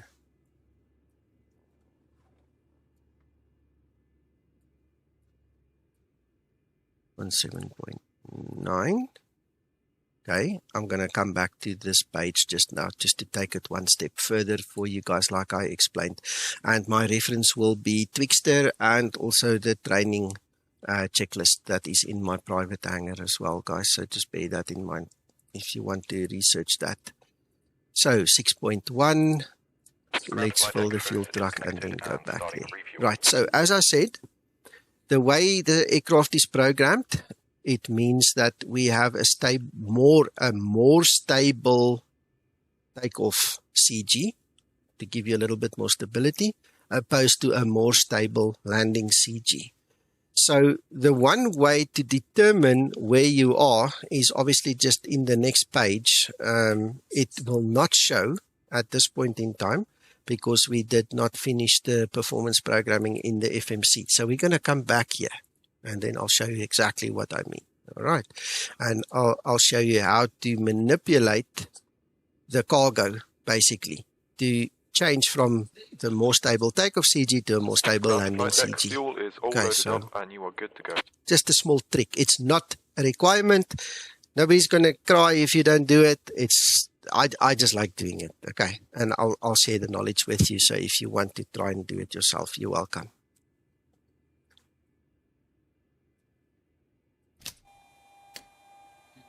Right, and we need ground power, otherwise we're not going anywhere. Right, so get that going. Alright, once we get one white light over there, we can get the yaw damper on. And I don't know if you guys know this, but if we actually go to the top here, I'm just trying to get this in here. If we go here and we change that big knob once, twice, twice. You see, it's showing 8 minutes. That is the time it's going to take to align your IRS. So if you've ever sat here and you wondered how long, before we're done, just change that knob 2 positions. And the closer you are to the equator, the shorter the time it takes. Yes, and the further you are from the equator, the longer it takes. Assuming you have realistic set in the EFB. I suppose, yeah. But, yeah, that's the realistic way of doing it. So that's why I'm showing it. All right, we want to quickly look at our situation for the overhead as well. So looking back at this flight plan, it's telling us we're going to flight level 310. So we can turn our knob over there to 310. And then if we refer back to Navigraph charts, we can look at either the approach chart or we can look at the airport elevation on the airport chart, 348, so 350 for the landing, and that is our pressurization set up. Okay, right, so let's go down. FMC position, next page, GPS left, that's our actual aircraft position, and we input that. Right, then we go to our route, EITW, and engine is S. And because we've already renamed the XML file, everything gets imported. And now I can actually tell you, I forgot to mention that earlier, but it's fine. Now it's on video. The flight number that you put in here, this is for ATC, right? This is your actual call sign that goes in there, how the ATC will check on you on the radar, on ADSB, etc. That is why you fill this in. In the real world, if you don't fill it in, you don't have an identifier. That's where you put it. So for me, it's obviously this little one, right? So if you fly and they give you a call sign, you know, American 123 or Ryanair 125, that's where you put that in so that everybody knows who you are when you get on the scope. Right, and then again, remember what I said, we activate, and as long as that light is on, you don't move off this page. Right, no matter what your SOP buddies tell you and what airline captain says what, this is a flight sim. And trust me, you're going to forget, unless you follow a rigid, actual real-world checklist. You're going to forget which page had the light on to go back. And like I said earlier, the real-world guys, you've got pilot flying and pilot monitoring. The one enters, the one checks. So there's no way that they will miss a light that's on. But for us flight simmers, just to make it easy, don't move off that page. Okay, so now it's executed. Nico, you're TIX, not TXI. Ah, thank you. TIX. Oh, dyslexic, so light. He wants to be a Texan. Yeah, see. Anyway, there you go, Tix. Thank you. And that's also why in the real world it's important to have a first officer, a pilot monitoring, whatever you want to call it. You know, pilot flying, pilot monitoring. As easy as that, and a mistake can happen. All right, so the next step, departure arrival. Just to refresh your memories, we're going to use runway 28 right. In the 3 Juliet, there is a transition. There's our arrival, and there's the runway 22. So because we did the export from Navigraph, you can already see runway 28 is active. It's already selected that departure for us, and the same goes for the arrival. Laurel is already selected, and we're just double checking that everything is fine. But we know it comes from Navigraph, so it's included. We're fine. Now comes the big step through. Alright, so what we're going to do is turn to the plan over there. Turn that knob once. There is our plan, and like good pilots, we're going to step through and make sure that this thing doesn't bounce back. There are a couple of instances. Lisbon in Portugal is one. On the arrival, it will jump back, and so many people have complained, oh, the Zibo turns around and flies the other way. I'm on approach, and now what happened? And it's because they forgot that, you know, they should step through, because if they did the step through, they would notice that there's a double up, and one of the waypoints that is at the bottom is actually also at the top with something in between. So it goes through, and then it goes back, and it kind of gets in a loop. You know, and that's a big problem. So, guys, please step through. Make sure that there is no discrepancies. There's nothing bouncing back, no discontinuities, and then you just work through it. Obviously, also, you can change the scale. You know, you can zoom in and out a little bit as normal, and you can literally go through and make sure that everything is the way it should be. Okay. I'm happy with that. Are you guys happy with that? Yep. Yes. Good. Okay, so we're going to move off there. Right, we were talking earlier about route data and winds. I'm going to come back to this page. I want to finish the performance first, and then I'll show you how to update it.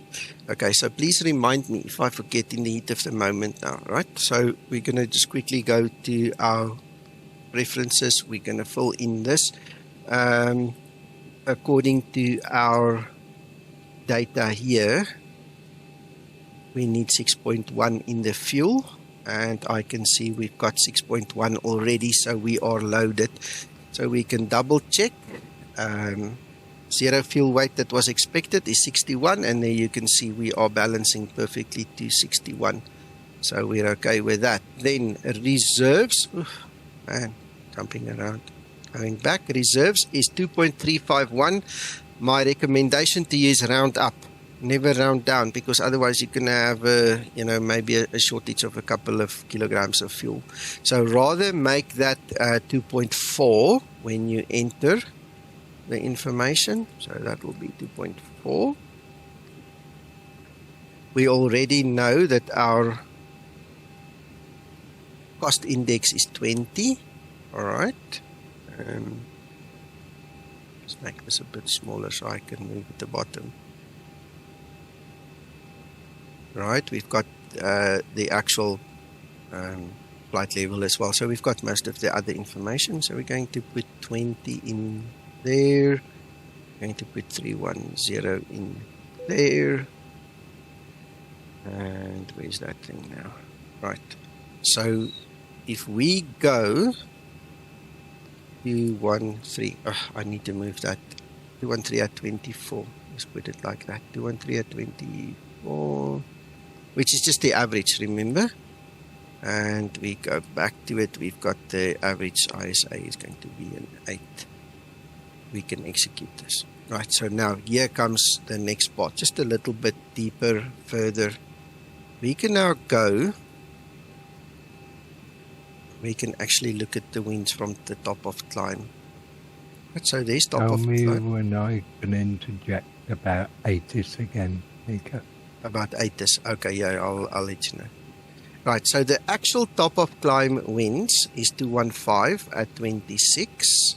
And then we're going to just read through 215 at 26, 210. So remember the thumb suck rule. The rule of thumb says if it changes by more than 10 degrees or 10 knots, it is significant. So we don't have 10 degrees yet.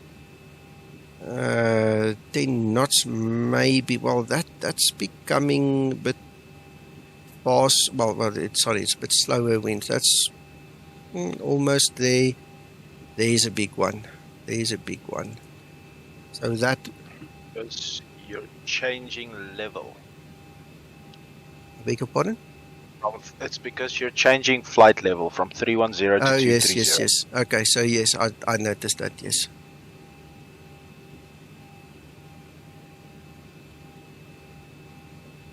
Right, 6 to 7 to 3. So now we're coming down already. Hold on. We mustn't go past the top of the descent. We anyway changing. Yeah, we're coming down to 230. Correct. Thank you, Jaco. So anyway, that one will be significant then. And it depends on how the Zibo is going to see it. And this one will be significant. Right, so we're going to look at the legs page. So go back to the route. In fact, legs. So in the route data, let's go look for that. So it already wants the information from Noslo. See, Noslo is 215 at 26. Okay, so we can go 215 at 26. Now keep an eye on that row over there. The moment you change it, it's going to actually change all the winds going through. So that will be the starting point, right? So now we can look at the thing again to 11, 29 to 18. Right, there's a level change. That's 18, 23. That will be at Mokta. Okay, we don't really care about that. It's not that hell of a big change. Here we've got a bigger change. Right, so we can go to Staffa. Right, so Staffa is 215 at 40. 215 at 40. Right, so that is then executed, and that gives you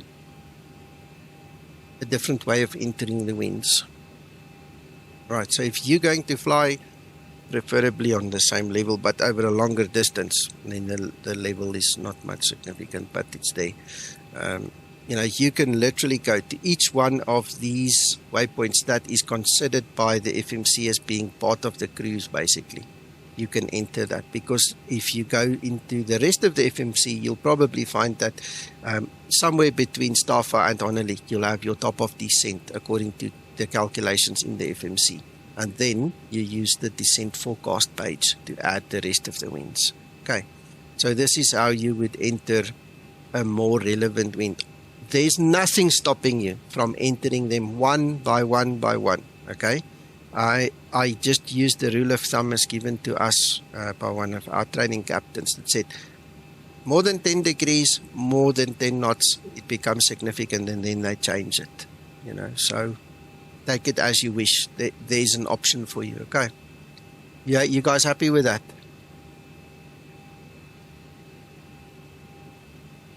Yes. Okay. Yes. All right. So that's just a little deeper into the system, right? So let's go to N1 limit. Right. Again, here we are. That old story Twkster was discussing with you guys earlier. I don't pretty much care as long as it's not on 100. And then where I would care is if we now go and look at the departure, and if there are any altitude restrictions. Okay, now in this departure, the only altitude restriction is there, which means that we need to be below flight level 090 when we get to that waypoint. Okay, from there on, we can then climb, and on that one, we need to be below flight level 230, right, at or below. And we cannot go faster than 290 knots. So what I'm going to do is I'm going to take the middle ground. I'm just going to say, let's just go there and let's go there. We want to climb, but we don't need to climb that fast. We're not a rocket. We're going to get stopped anyway. So we might as well chill a little bit and just take the climb a little easier. We don't want to go too slow in the climb because it's a short flight. Okay, so that might be just too slow. And by the time we reach that waypoint, let's say we're sitting 2,000 or 3,000 feet below, which is legally correct, it might not give us enough time to physically then climb afterwards to reach flight level 310, which we filed. Okay, so just bear that in mind. And then we go for takeoff, flaps 5, CG. There's no rain, nothing, we don't care, and we're ready to go. That's the FMC programmed. A little bit deeper. How's that? Can I make just a momentary interjection? Please. There. When you were discussing the climb settings, yeah. One of the things to keep in mind is if you're really tight on your fuel, i.e., you're trying to manage your fuel as efficiently as possible, which of course is normal in most airline settings. We want the minimum burn for the flight as possible. When we do a reduced climb, one of the things that happens is it's not as noisy, but the penalty is you burn more fuel. So, and the reason for that is you stay at lower levels longer because you're not using as much climb thrust to get to the thinner air faster. So that's just a thing to think about. Sometimes I don't hear it much anymore, but I'm sure that you occasionally hear people say, oh, well, my burn didn't match what the flight plan says, so Zibo must not be accurate. Sometimes it's because of what we have made as choices as far as the speed we fly, the altitude we fly, and the climb performance we select. Absolutely. Thank you, Twkster. Much appreciated. No, that's all true. That's all true. In our case over here, we've got the altitude restriction there, so we're pretty much stuck. Even if we wanted to climb as fast as possible, what would happen is, let's say we reached our 9,000 foot over here, then we would be stuck at 9,000 anyway. So instead of reaching it here, we might as well reach it over there. You understand? Just climbing a little bit lazier. Fortunately, we've got virtual fuel, deep pockets. Another is sometimes the top of climb achieved does not agree with the top of climb that's predicted on Simbrief. Yeah. And that is, whether it's now changed, I don't know. But Simbrief does not take into account restrictions in the climb on the start. SID. On the SID. Yeah, that's another shortcoming of the system, you know, so is what it is. The other one, while you're there, Nico, as you're in that window, if you click on airports on the left-hand side, click on EIDW, just click on the, now go to weather, and now go to ATIS. And there's your ATIS for today, current in. Now this is provided by VATSIM, look. Okay. If there's no controllers on a particular place in VATSIM or IVAO, you won't get an ATIS. Yes. And there is no official sort of, like in America, you've got the FAA distribute that information. In the Europe, they don't. Yeah, gotcha. Thank you, Mac. Okay, well, that's given you guys a pretty good idea of how to program the FMC and why not and things like that. Do you guys have questions? Do you guys have suggestions of maybe another route we can try for you guys? If you have a sticky route that you want to have a look at that you might want to do with us?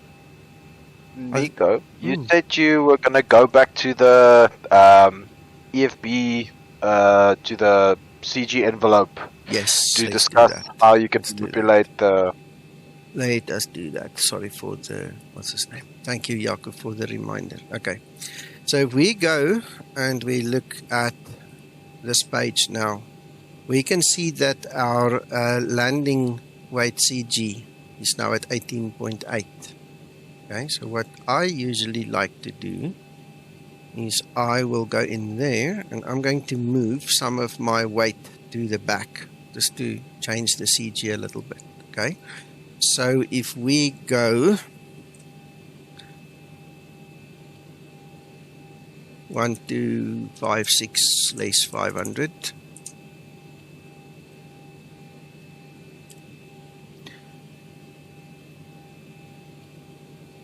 $756, and we go 1712 plus 500.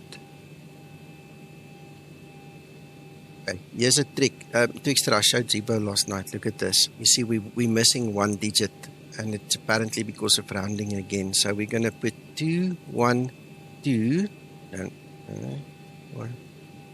I'm not dyslexic. Can you believe it? 213. So instead of putting 212 calculated, we add one digit and then we matching up again. Okay, so now we go look now. Look, our CG has shifted for the landing weight.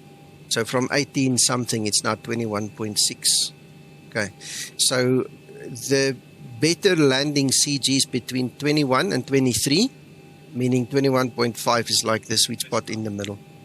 And that's just a cheap trick I use that I learned from Twkster a long time ago. Twkster, remember you taught me this? I've just never stopped using it. It's just always, when I'm able to do it, I do it. And just it's not necessarily a deeper dive, but goes over some of these issues in a little more detail. If you recall, a few years ago, I made a video called Zibo Weight and Balance, which is on YouTube. Yes. And it's about a 30-minute presentation that goes over most of the things in the EFB, which are still pertinent in the general sense. But for those who don't fully understand weight and balance, its impact on the flight, how the airplane handles, how it performs. It's nice to have a primer on general weight and balance criteria. So if anybody wants to, at their leisure, just look for Zibo weight and balance on YouTube, and you'll find that presentation that goes over all of these line by line pretty much. But yeah, cool. But you're doing a great job, and you're paying attention to what that really means there, right? A lot of times people look at all of these elements here within the envelope, and it doesn't really strike home just what the impact of forward versus aft is. Yeah, and another thing which I see a lot of guys do, and even our VA was guilty to a certain degree. If you overload your aircraft and your zero fuel weight goes into the yellow, or one of these CGs goes into the yellow, you're out of the envelope. You need to reduce the weight or do something, redistribute so that you can actually be in the envelope. Otherwise, you're going to have a problem, And I was just going to say, the point you made earlier about optimized. When Zibo did the programming for this, I went through and I proved out the weight and balance envelope using the Boeing data, and we put it in a table, we put it in a Microsoft, into a spreadsheet, and so that we could run different weight and balance scenarios just to make sure that actually what we thought was representative weight and balance actually matched the real aircraft from a standpoint of the configurations that we were modeling. And then Zibo, as he always does, came up with the magic of actually programming it to match what I had put out there on the table. I could have never done that myself. I have to sometimes remind myself what a wizard Zibo really, Lubos is a real wizard in the real terms of, considering he's not a programmer by trade. It amazes me how well he does doing this stuff. Yeah. So, it's easy to take it for granted. But the point that I was about to make is that he optimized this. So when you just punch in a payload, as you mentioned earlier, he distributes that payload to an optimum CG. Yes. And that optimum CG is usually somewhere in the neighborhood of about 5 degrees takeoff stab setting. And, I've heard people make a comment before, oh, well, I always get the same stab setting, so this isn't realistic. Oh, well, it's because you're using that general payload and getting an optimized distribution that Zibo has programmed, but you can go in and change it yourself is the point you're made. You can go in here and move passengers around, you can move cargo around, you can make for a forward CG, an aft CG. If you want the airplane to handle a little nicer, then make it a forward CG, but you're going to burn more fuel. You want to burn less, but you're going to be on autopilot, so you don't care about the handling as much. That's the way the real airplane would behave. But in reality, dispatch does most of this stuff for you, in the real world. So, but it's nice to know that capability, as you're pointing out, is all there. You can move stuff around, and as long as you stay in the envelope, you're technically legal for both takeoff and landing. Yeah, awesome. Yeah. And look, in the beginning, we all played with changing the male and female and children, and we played with all these figures.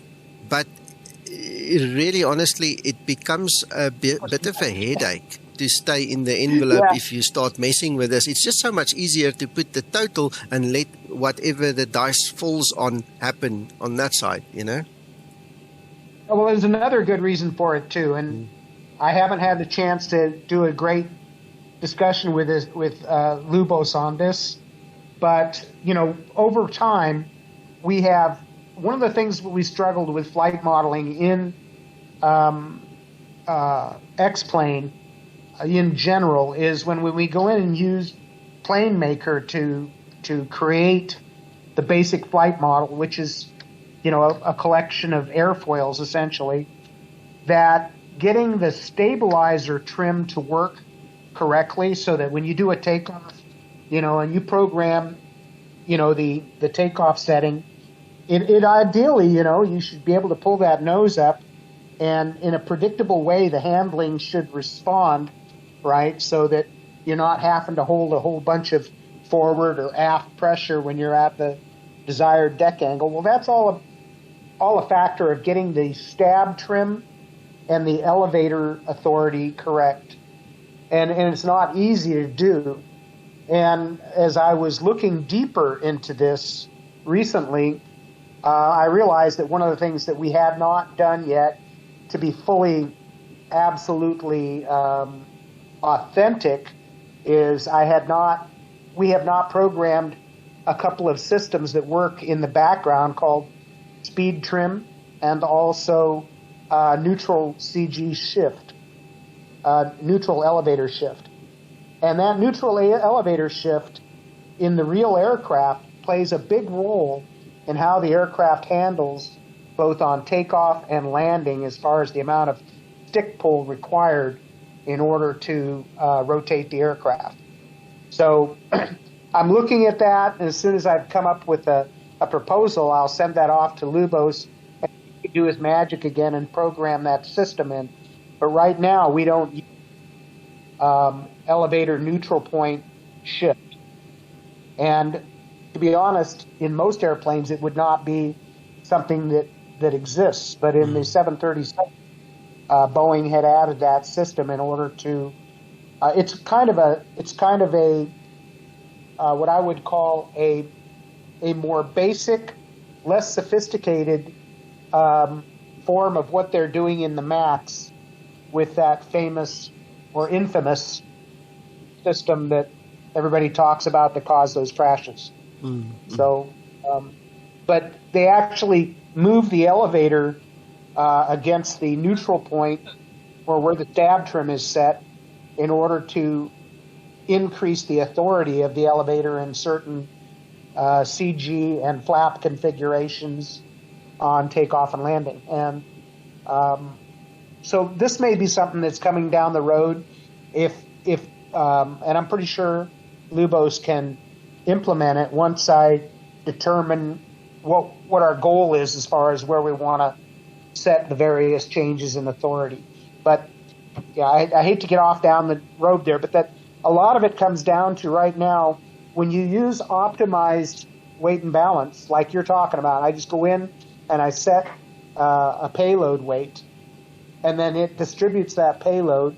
It's going to give me an optimum CG, and that optimum CG for handling purposes is going to give me a stab trim somewhere in that neighborhood. Like we say, normally it'll default to around 5.0 to 5.5 maybe, but unless I move things around.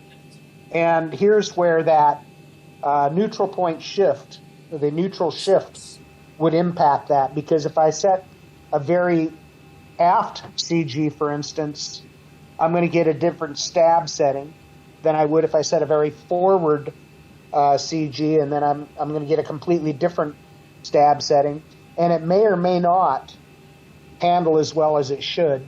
And when you hear people sometimes complaining about it's difficult to rotate the airplane on takeoff, for instance, it takes too much stick pull.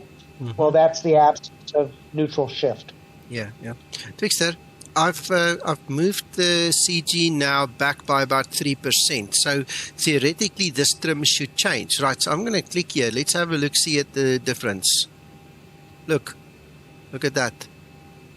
Automatically it goes to 5.5. So, gents, what I'm trying to show you in real time is what Twkster is talking about, and also the fact that what you do on that EFB has a direct impact on the way the FMC would handle, which is why I said FMC programming starts with flight planning, then the dispatch, and then you know what to put in, because then it can balance, and then you've got paperwork to go with what you see. Hope that helps. We haven't done the descent side of things on the video, so if you guys would bear with me, and Twkster, if there's nothing else you want to add, I'd like to add this into the video as well, where we look at the descent and the forecast and things like that as well. Are you guys good with that? Yeah, no trouble. Yeah, go for it. Absolutely. Yep. So just before we step off, just to finalize everything, in the Zibo install guide, this is recorded. For everything to actually work with that Simbrief template, please make sure that you follow the correct weights in the weight settings as well. I think by default, when you load up first, it will have 410 kilograms in the rear galley. And what I found is just by changing it to 440, we like 99.9999% every time balancing. Whereas if it's at 410, we usually out by that 1 or 2, in the zero fuel weight. So just be aware of this. Once this is done, you should have exactly what I'm pointing out now.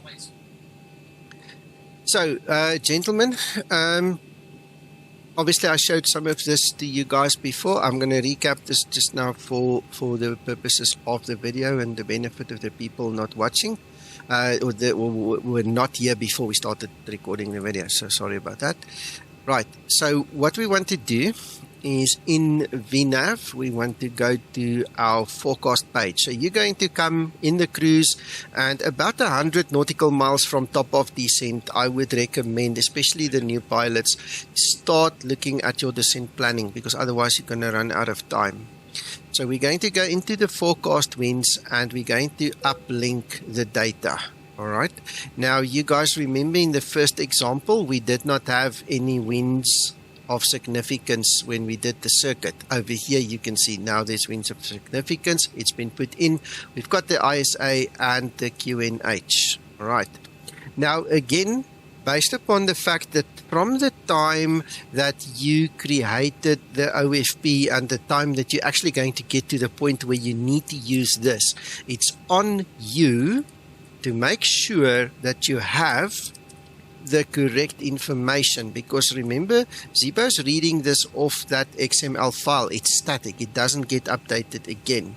So my recommendation is check your QNH, and if need be, check your ISA. And this is again where this little tool comes in, so we can go and put 26 in the temperature. And let me just quickly grab the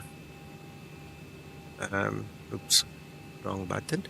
Grab the elevation, then we can just double check that ISA 348. So that gives us an actual ISA deviation at this point in time of 11, and that's just based upon the fact that a certain amount of time has now gone by, so we just need to update it, make sure that we're okay there. The more significant one is the QNH. The ISA, not so much, although it has a small impact. This is the one. So you don't have to do it. It won't kill you.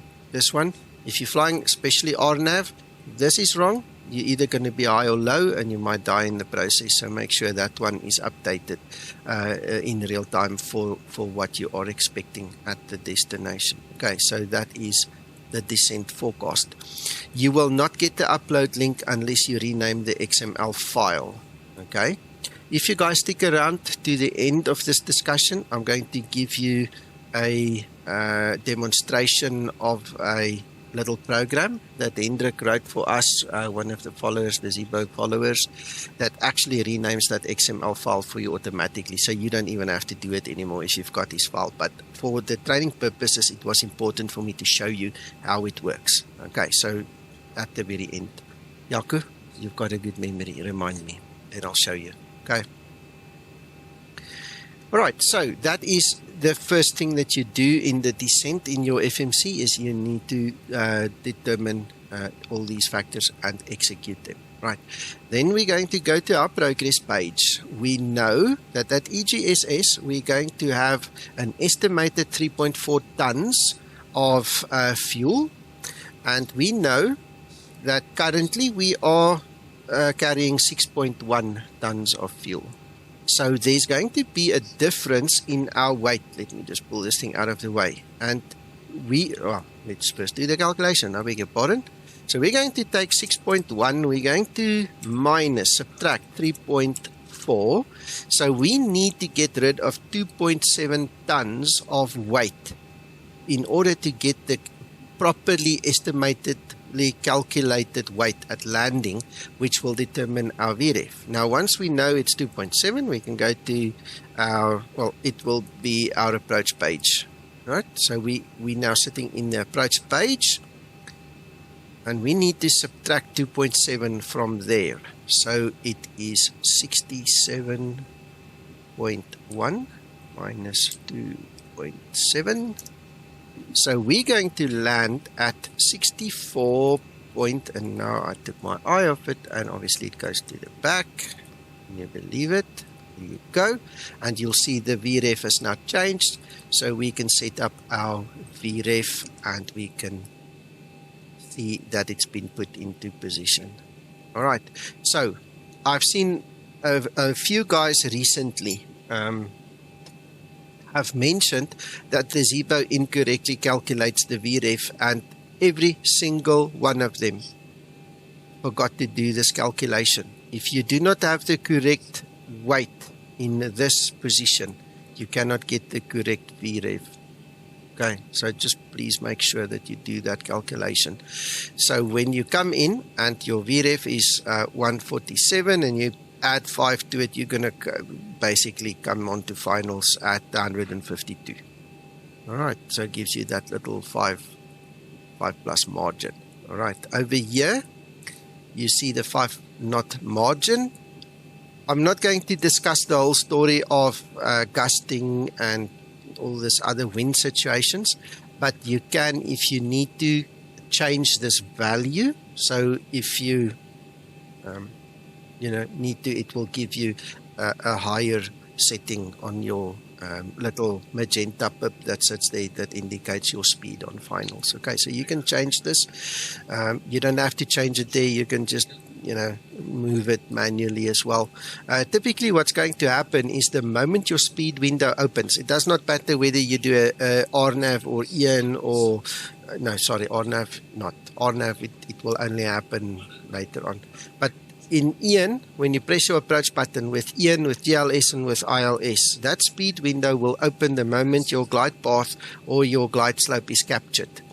And from there on, it will not automatically go down. That is why I don't particularly like changing it there, because it's going to mean I forget to compensate for the speed against the wind. So I hope you guys understand what I mean, but there are instances where you're going to have to lift that value, and not necessarily there, it has to be done over there. So when you come into land, that you compensate for the wind. Okay, that's a tutorial on its own, that one. But this is good enough for our tutorial for today. Right, then something new, which some of you have now seen as well, is there are more pages added over here. And just like in our takeoff page, remember, we can go to the next page here and we can set dry, wet, and for the anti-skidding operations if it's snow or ice.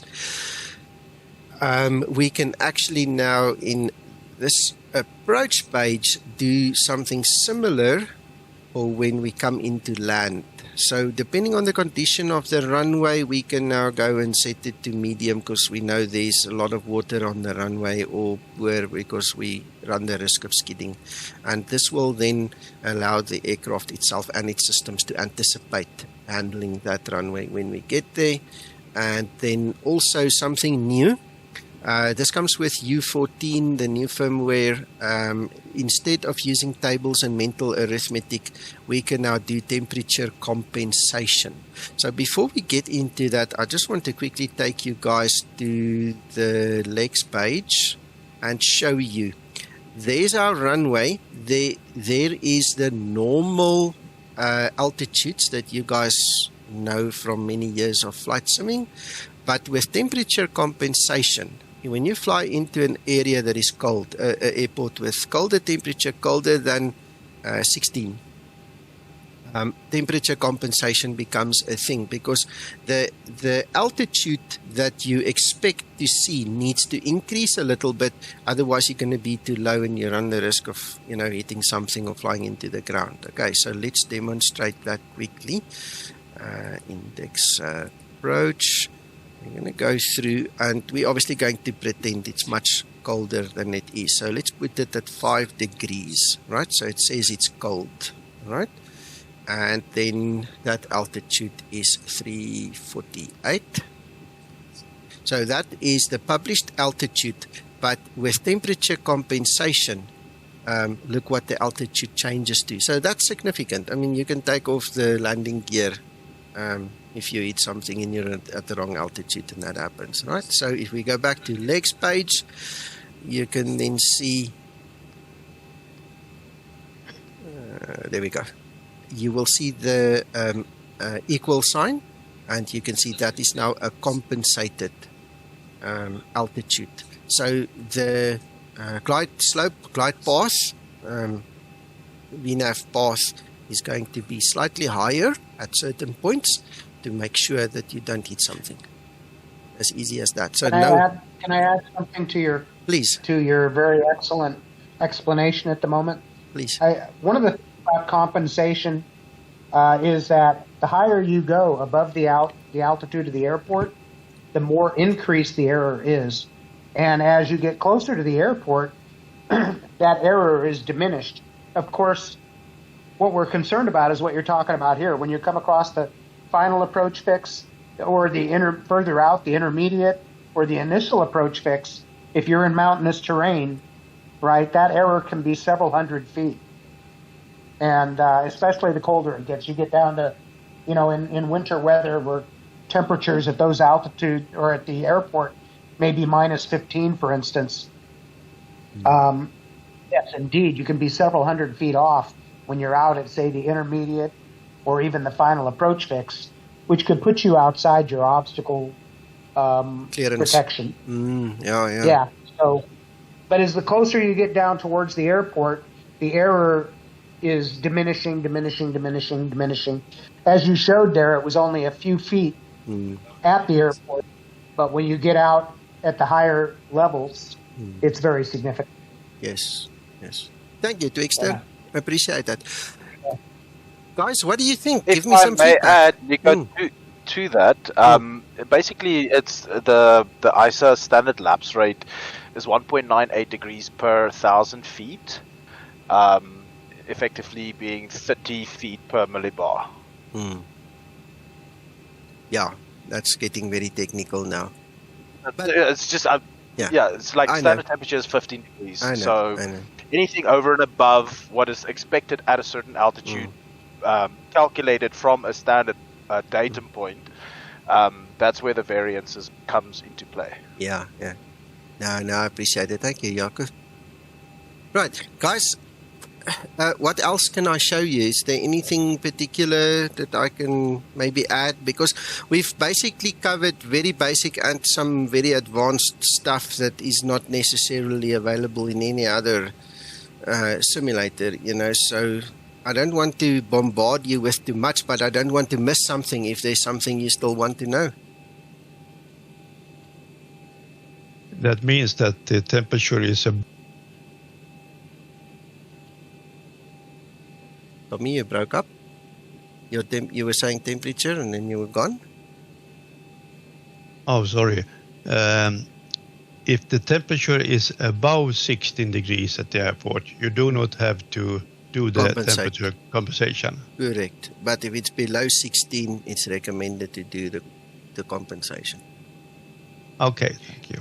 Marius, can I add to that? Yes. A lot of it is you look at the airport approach plates, and you will find if that particular airport is critical for temperature, there will be a note there, usually on Jeppesen plates in particular, near towards the top of the page. There should be a place there that talks about temperature compensation. And different airports have different critical levels of minimum temperature. So you should kind of pay attention to that. In reality, at some airports, there's no requirement to do the compensation until you get below a certain threshold temperature, because the obstacle criteria has taken into account low temperatures up to a point. But when it gets below a critical temperature, then it says, yes, you must compensate do a manual compensation for temperature deviation below standard. So, until we get really cold, right, we don't worry about it. If it's 10 degrees C out, right, at the airport, that you're usually going to be well covered. Yes, there will be a little bit of error against your real altitude, but it is taken into account in your obstacle clearance criteria, so they don't specify that you have to make a correction. But you can make the correction, as he has pointed out, in the FMS here. But indeed, if you get below the critical temperature for that airport and approach, then you must compensate. Thank you, Twikster. Yeah. I have a question. Yeah. On the A2 variation of the FMC, we can talk about that today. The new buttons, the ATC button, the FMC COM, and the VNAV buttons, they're not active? What do you mean? On the FMC, it's got the ATC button on it, right there on the right. On the right? It's ATC on the, no, it's the second button in on the top. There, ATC right over there. Yeah, no, that's not active. Sorry. Yeah, I know what you mean. Below that? No, it's not active. No. It's placeholders. Okay. And then the VNAV button, please. The max rate, max angle, and RTA, is that usable? Max rate, max angle is, I haven't tried RTA yet. No. Okay, max rate, max angle is. No, feel free. Guys, that's why we are here. I'm not in a rush. If some of you need to leave, that's fine. I still want to show you that little program as well, just as a bonus, if somebody would be interested in getting that, because it saves a bit of time. But, I mean, the whole point was to have this friendly discussion. So, guys, feel free. You can unmute yourselves now and start talking, ask your questions. That max rate one we talked about, when you click on the max rate on the button, it does execute. It does ask for an execute. I don't know what that does. No, the moment you click on it and you click execute, it will lift that magenta pip over there. It will jump to wherever it needs to go. It will typically come down. So you hit max rate, execute, it will come down by 20 or 30 knots, and then it will use the momentum, that extra energy, to climb. And you will see this aircraft, instead of climbing at 2,500 foot, it will go up to like 5,500 foot per minute. It will skyrocket. It will rocket the moment you go to max rate. That makes sense. Yeah, it will definitely happen. Oh, there's one more thing I can maybe show you guys. Let's just erase this. There's something else, okay, that you guys might not be aware of. I just want to go to the cruise page. Yeah, you won't see it now. Damn it. Okay. It will be in the cruise page about 25 nautical miles or 30 nautical miles from top of descent. This button will change into descent now. Okay? So sometimes what happens is the ATC will say to you, descend at your discretion, 15,000, flight level 150 or 15,000 feet, depending on the area you fly in. And so you're going to start the process of initiating the descent. He's already cleared you to descent, but your top of descent is maybe 30 miles ahead of you. You understand? Now, you can obviously wait. He's given you discretion. You can wait. But if you want to start the descent early, you can come here, you can press descent now. The aircraft will go into a steady 1,000 foot per minute descent until it reaches the VNAV path. So that magenta bar will appear here, and you'll see the numbers start coming down, and eventually a couple of nautical miles further, it will actually reach, a common point. And then it will jump onto whatever the VNAV path descent rate is. But until then, that descent now will force a 1,000 foot per minute descent constant. So you don't have to wait until you get there, or the same thing I believe will happen if you press altitude intervent. It's the same thing. It's descent now. So if it's before top of descent, it will simply go 1,000 foot steady down until it reaches the combination point. which is another nice feature. Next.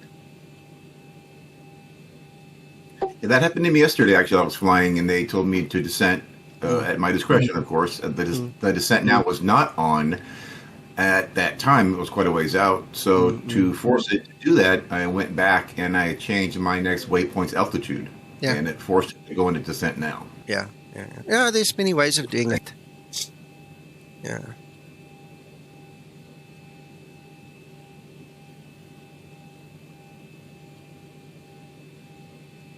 Gents, are you happy? You're so quiet. I don't want anybody to leave here today and think, oh, I should have said this or asked that. My point of view is definitely a case of practice from now on. Oh, yeah.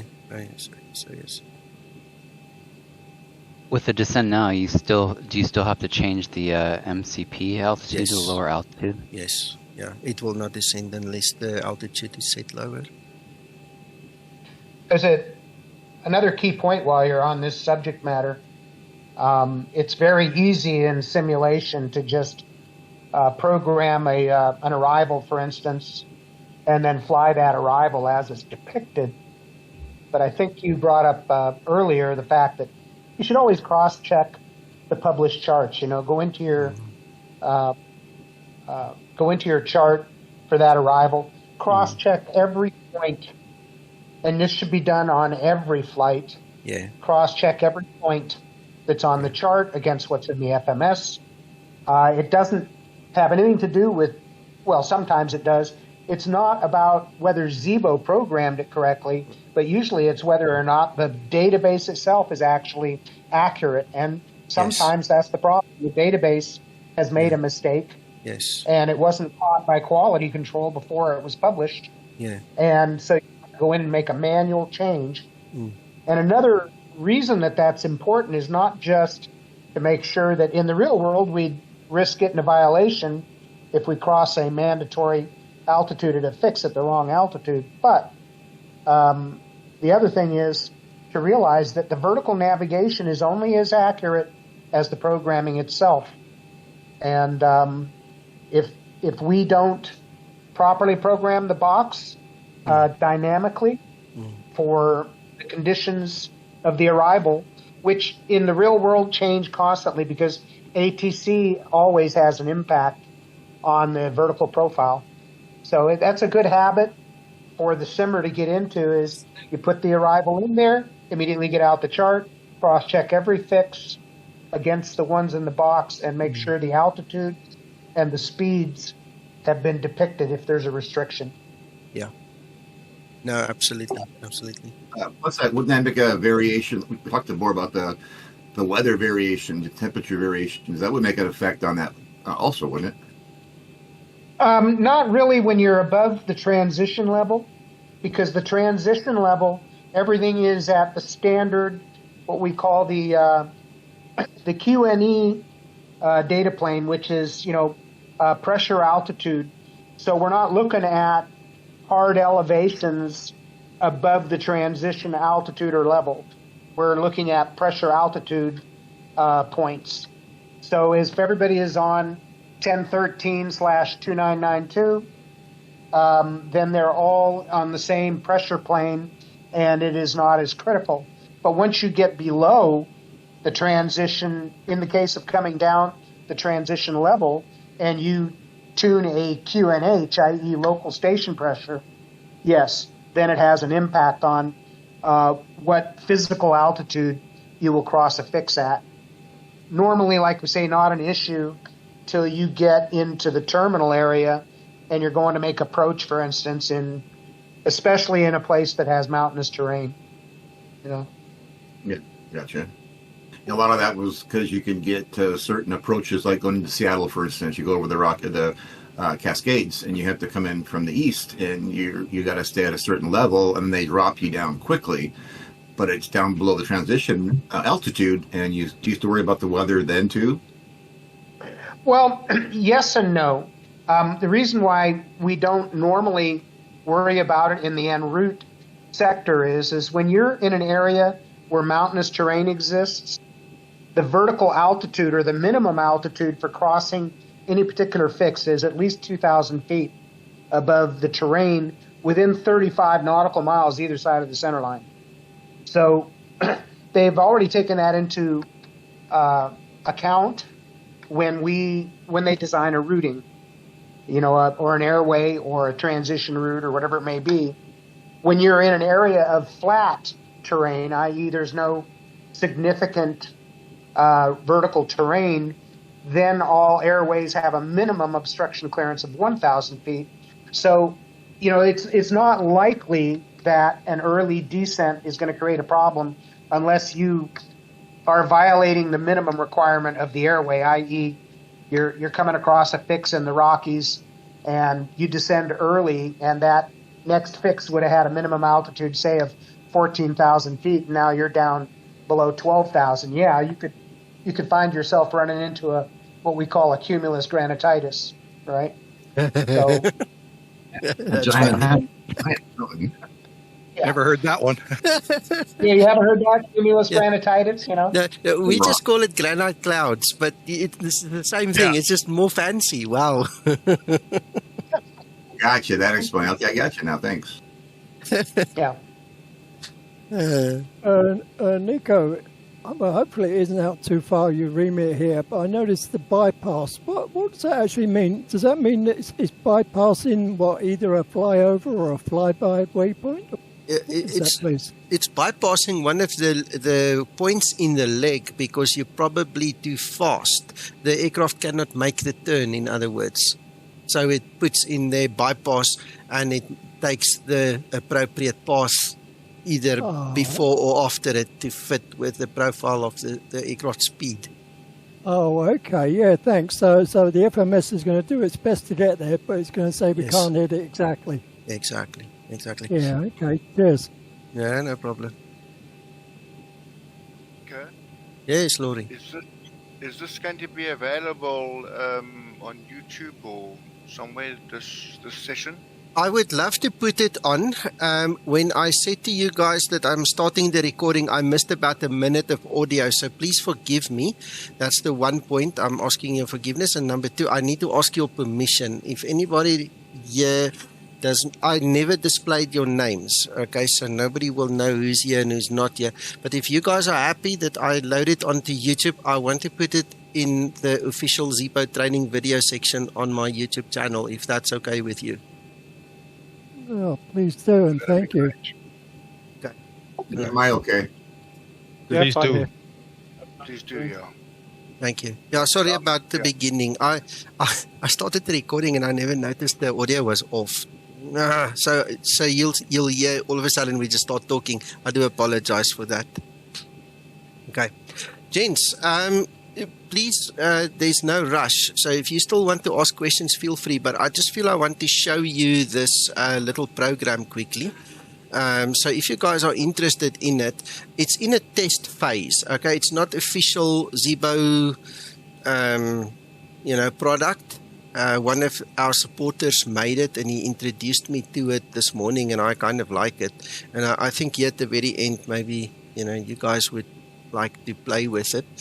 I've spoken to Zibo about Simbrief and the Simbrief integration in the Zibo mod. He's got plans, but it's not available to us mortals at this point in time. Okay, so for the interim, we will have to run where we rename this file.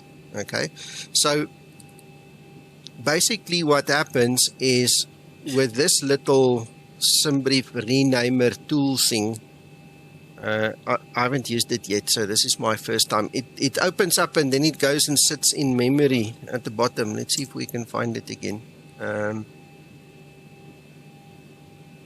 There's two of them. Why? Good. Not sure how this thing works. Let's just take the auto hide off quickly and the auto start. Oh man. I keep on adding them. I do apologize, gents. I'm not 100% familiar with it. So, there it goes again. I can't, you see there, now we've got 4 instances of it. Where's the man when you need him? Okay, Anyway, the gist of it is that it is supposed to scan that folder, and it is supposed to then show. Yeah, it is supposed to go and to rename that file for us. So I was told that I need to browse. You see, it's looking at the wrong place. So we're going to go to explain 12, output FMS plans that we select. Then we need to make sure we use the correct format. Now I use the FMS without the 01, which is the Navigraph format, or you can select the Simbrief format. Okay, and we're going to save it, and then we're going to click start. Okay, so I think, okay, now it's busy listening to it. So let's start the Simbrief downloader thing quickly. If we export that file and we replace it, there. You see, it took the file, it copied it with a new name. You see, now it's automatically renamed it for you. So the prerequisites are you need to have your correct FMS plans folder, you need to have the correct format, and then you need to click on the start button. Okay. And then it does the renaming for you, and you don't have to manually do it. How's that? First time I've actually seen it work. Very nice. Yeah. So the 01 format and the non-01 format, does that make a difference, or yes, does that? Because it will not recognize the pattern if you don't have it on the correct one. Obviously, the way I do it, I have both. So for me, it's irrelevant. The relevance for me comes in, I use the one without the 01, like explained in this tutorial, because it comes from Navigraph and it includes my SIDS and stars. You understand? So I prefer this format to match that format. You understand? Okay. That's all. Yeah. That's really nice. Let's try it again. I always forget that too. It's like, oh, I forgot it again, but then I figured out how to fix it afterwards, but I keep forgetting it. Look how fast it is. The moment, you see, while this thing is running, the moment it recognizes there's an XML file fitting the criteria, look how fast it is. Yeah, click, replace. There, it's already copied it. That's fast, eh? So I think the only thing at some point in time you will have to do is just clear out your folder. I mean, I can virtually guarantee 1 or 2 or more if you have got probably 1,000 flights files in this folder already. So you might just want to at some point in time clean it out, you know. But other than that, it seems to work very nicely. If you guys scroll down here in Discord and you go down to freeware plugins, Ches HJ Tix0355, that is the GitHub exe download link. So you can just click on it, you can download it, you install it somewhere, and it puts the this little shortcut on your desktop. I just move it into my flight sim group, you know, but that's what it looks like. So when you think of flying, just start it up and make sure it's started. You see that start button over there? And it will do the trick for you. That's a bit of a bonus. Really nice. Well done, Hendrik. Discord? It's in freeware plugins. So if you scroll in Discord down to freeware plugins, you'll see it there.